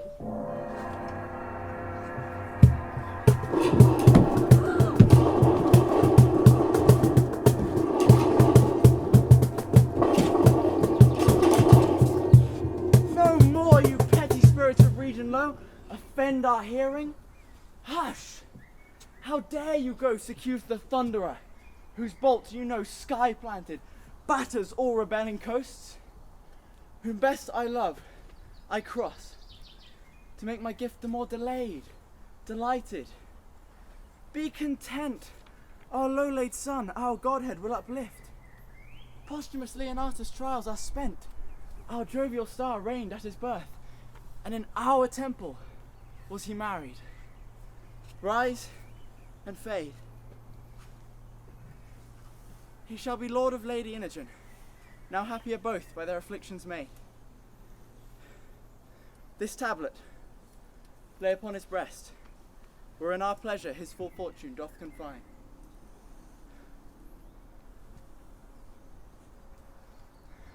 And so away! No further with your din express impatience, lest you stir up mine. Mount, eagle, to my palace crystalline. Thanks, Jupiter. Away to be blessed. Let us prepare with care his great behest.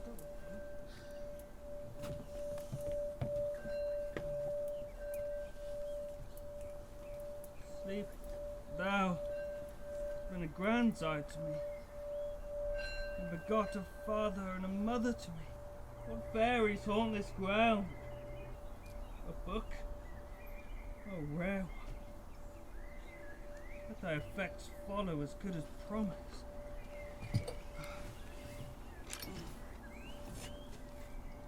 When, as a lion's whelp shall, to himself unknown, without seeking find, and be embraced by a piece of tender air, and when from a stately cedar shall be lopped branches, which, being dead many years, shall after revive, be jointed to the old stock and freshly grow, and shall posthumous end his miseries.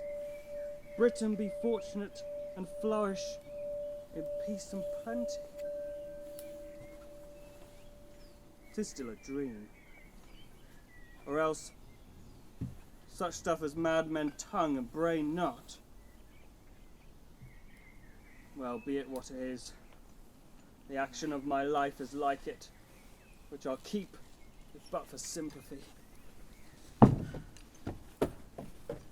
Come, sir! Are you ready for death? Over roasted rather, ready long ago. Hanging's the word, mate. If you're ready for that, you're well cooked. So if I prove a good feast for the spectators, the dish pays the shot. A heavy reckoning for you, sir. But the comfort is you shall be called to no more payments, fear no more tavern bills. I am merrier to die than thou art to live. Knock off his manacles. Bring the prisoner to the king. Now brings good news. I am called to be made free. There are very knaves desire to live for all he's a Roman. I would we were all of one mind, and that mind good.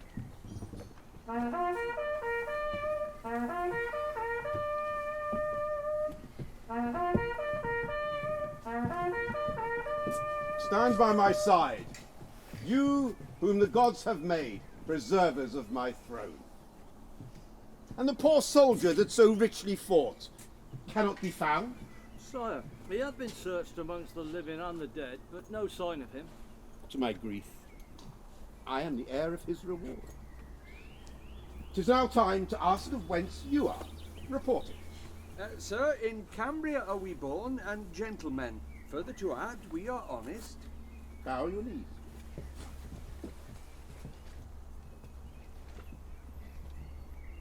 Arise, my knights of the battle.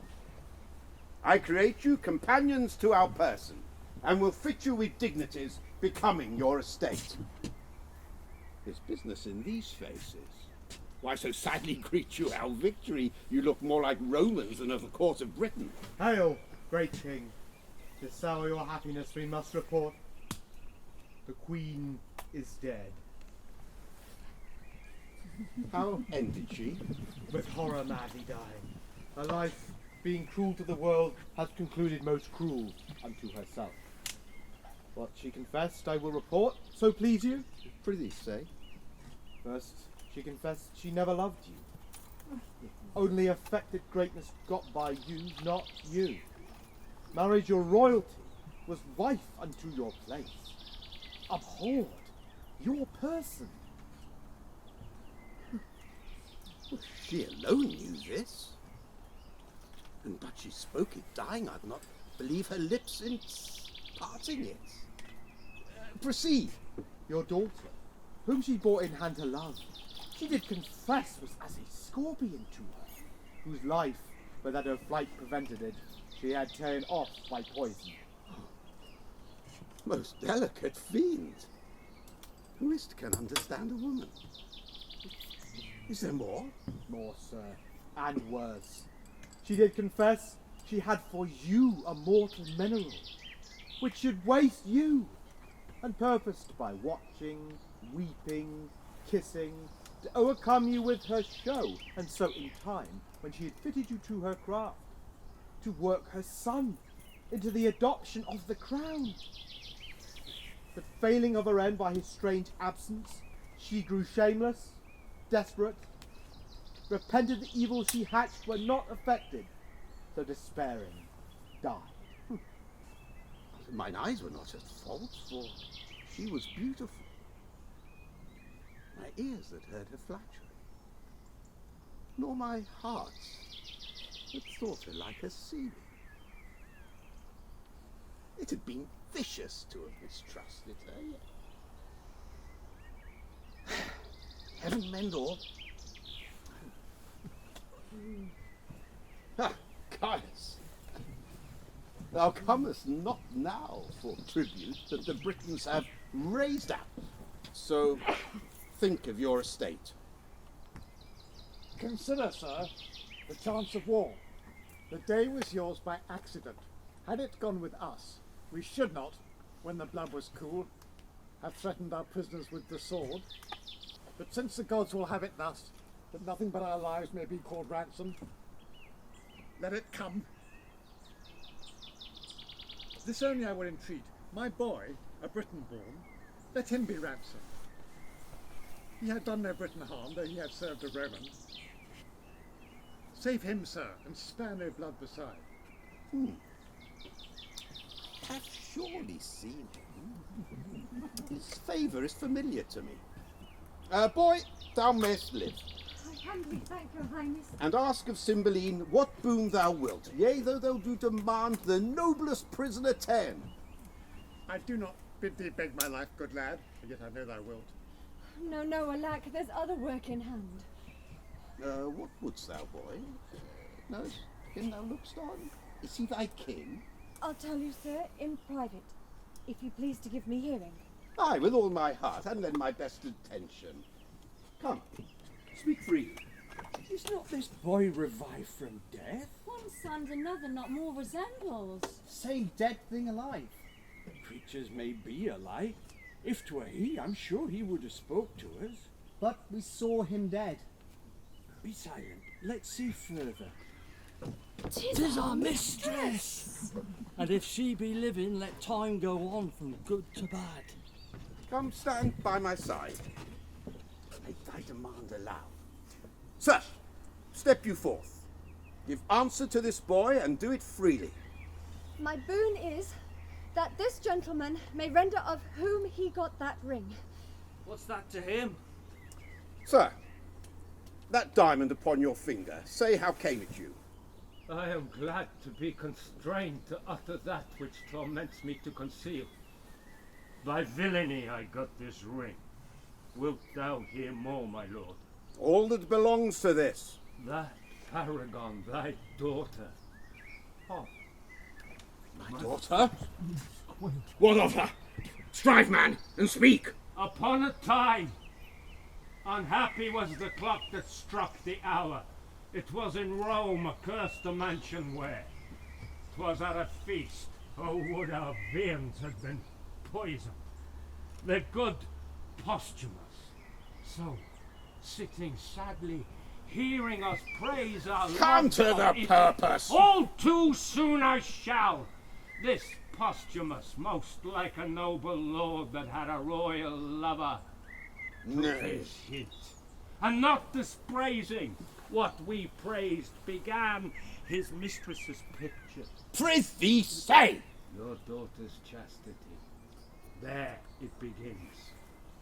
He spake of her as Diane, whereat I, wretch, made scruple, wagered with him, in suit to attain this ring by hers and mine adultery. Oh, away to Britain post I. Well may you, sir, remember me at court.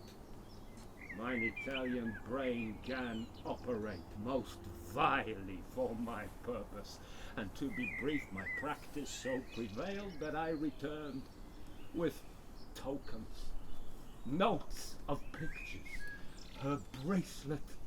Oh, cunning, how I got it. Nay, notes, marks about her person, whereupon methinks I see him yet. Aye, so thou dost, Italian fiend. Ay me, most credulous fool. Thou king, send out for torturers ingenious. I am Posthumus, he that killed thy daughter. Nay, villain, like I lie. I cause a lesser villain than myself to do it. Oh, Imogen, my queen, my life, my wife. Oh, Imogen, Imogen, Imogen. Oh, peace, my lord. Here, here. Oh, scornful page, there lie thy part. Oh, gentlemen, mine and your mistress. Oh, my lord Posthumus. You ne'er killed Imogen till now. Help! Help, mine honoured lady! Does the world go round? Oh, wake my sweet mistress! If this be so, the gods do mean to strike me to death with mortal joy. How fares my mistress? Oh, get thee from my sight. Thou gavest me poison. Oh, that pouch I gave you, mistress. I had it from the Queen. I thought it was something precious. I had it from the Queen. The Queen! New matter still? It poisoned me. Oh, gods! I left out one thing which the Queen confessed, which must have proved thee honest.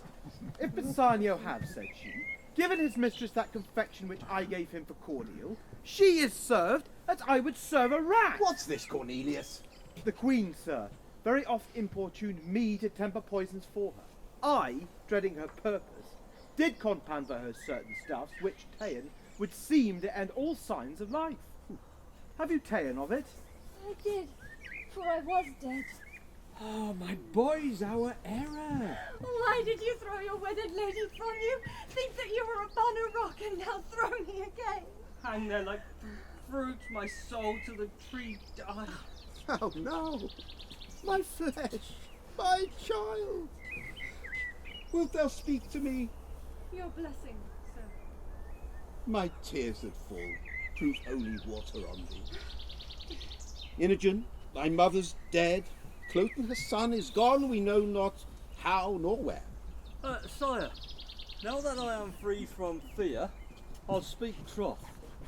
The Lord Cloten came to me with his sword drawn, foamed at the mouth, and swore if I discovered not which way she was gone, it was my certain death.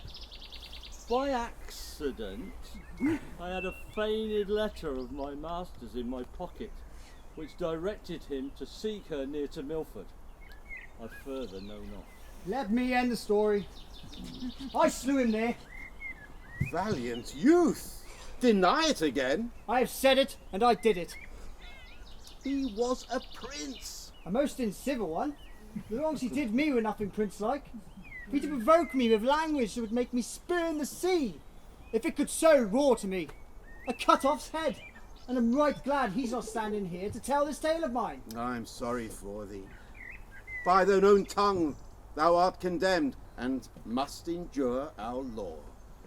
Thou art dead. Stay, Sir King.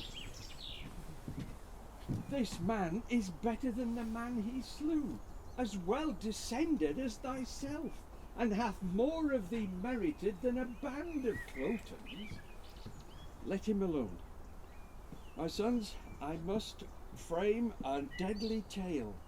Your danger, sir, is ours. And our good his. Have at it then. Thou hadst, great king, a subject called Belarius. What of him? He is a banished traitor. He it is that hath assumed this age. Indeed a banished man, I know not how a traitor. Take him hence. First, pay me for the nursing of thy sons. Nursing of my sons? Great sir, these boys are none of mine. They are yours, my liege. Their blood of your begetting. How? My blood? So sure as you your fathers. I, old Morgan, am that Belarius whom you sometime banished. Your pleasure was my least offence. Beaten for loyalty, incited me to treason. I stole these princes, and for 20 years have I trained them up. But, gracious sir, here are your sons again. I lost my children. If these be they, I know not how to wish a pair of worthier sons. Be pleased a while. This gentleman, my Polydor, is true Guiderius. This gentleman, my Cadwal, Arviragus, your younger princely son. He, sir, was lapped in a most curious mantle wrought by his mother, which I can with ease produce. Guiderius had upon his neck a mole, a star of wonder. He hath it still. 'Tis nature's evidence now. What am I? A mother to the birth of 3! Oh, Imogen! Thou hast lost by this a kingdom! Oh no, my lord, I have 2 worlds by it. Oh, gentle brothers, have we thus met? Oh, you called me brother when I was but your sister. Ah, you brothers when you were so indeed. Did you ever meet? my good lord. And a first meeting loved, until he thought he died. Oh, rare instinct. When shall I hear all through? How, where, and when? But nor's the time nor place for such long interrogatories. See, Posthumus hankers on Imogen, and she, like harmless lightning, throws her eye on him, her brothers, on me, her master, hitting each object with a joy. Let's quit this place and smoke the temple with our sacrifices. Thou art my brother, and will remain so ever. You are my father too, and did relieve me to see this gracious season. So, all overjoyed, save these in bonds. Let them be joyful too. The forlorn soldier that so nobly fought, he would have well become this place, and graced the thankings of a king. I am, sir, the soldier that did company these three, in poor beseeming, and that I was he. Speak, Iachimo. I had you down and might have made you finish. I am down again, but now my heavy conscience sinks my knee as then your force did. Take this life, beseech you, which I so often owe. But first, your ring, and here, the bracelet of the truest princess that ever swore her faith. Kneel not to me. The power that I have on you is to spare you. The malice towards you, to forgive you. Live, and deal with others better. Nobly doomed. We'll learn our freeness of a son-in-law. Pardons, the word to all. You hope us, sir, as you did mean indeed to be our brother. Joy do we that you are. Your servant, princes. Good my lord of Rome, call forth your soothsayer. As I slept, methought great Jupiter appeared to me, and when I waked, I found this label on my bosom. Let her show her skill in the construction. Philomenia, Here, my read and declare the meaning. When as a lion's whelp shall, to himself unknown, without seeking find, and be embraced by a piece of tender air, and when from a stately cedar shall be lopped branches, which being dead many years, shall after revive, be jointed to the old stock and freshly grow, then shall Posthumus end his miseries, Britain be fortunate, and flourish in peace and plenty.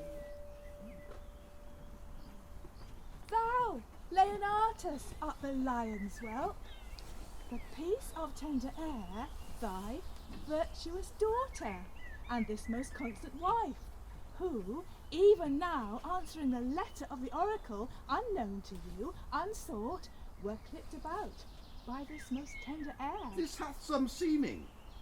The lofty cedar, royal Cymbeline, personates thee, and thy lopped branches point thy two sons forth, who by Bellaris stolen, for many years thought dead, art now revived, to the majestic cedar joined, whose issue promises Britain peace and plenty. Well, my peace we will begin. And, Caius Lucius, we submit to Caesar to pay that wonted tribute, from the which we were dissuaded by our queen, on whom the heavens in justice, on her and hers, have laid heavy hand. The fingers of the powers above do tune the harmony of this peace, for our princely eagle, the imperial Caesar, shall again unite his favour with the radiant Cymbeline, which shines here in the west. Laud we the gods, and let our crooked smokes climb to their nostrils from our blessed altars. Publish we this peace to all our subjects. Set we forward, let a British and a Roman ensign wave friendly together. So to Ludstown march, and in the temple of great Jupiter our peace will ratify. Seal it with feasts. Set on there! Never was a war did cease ere bloody hands were washed with such a peace.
Come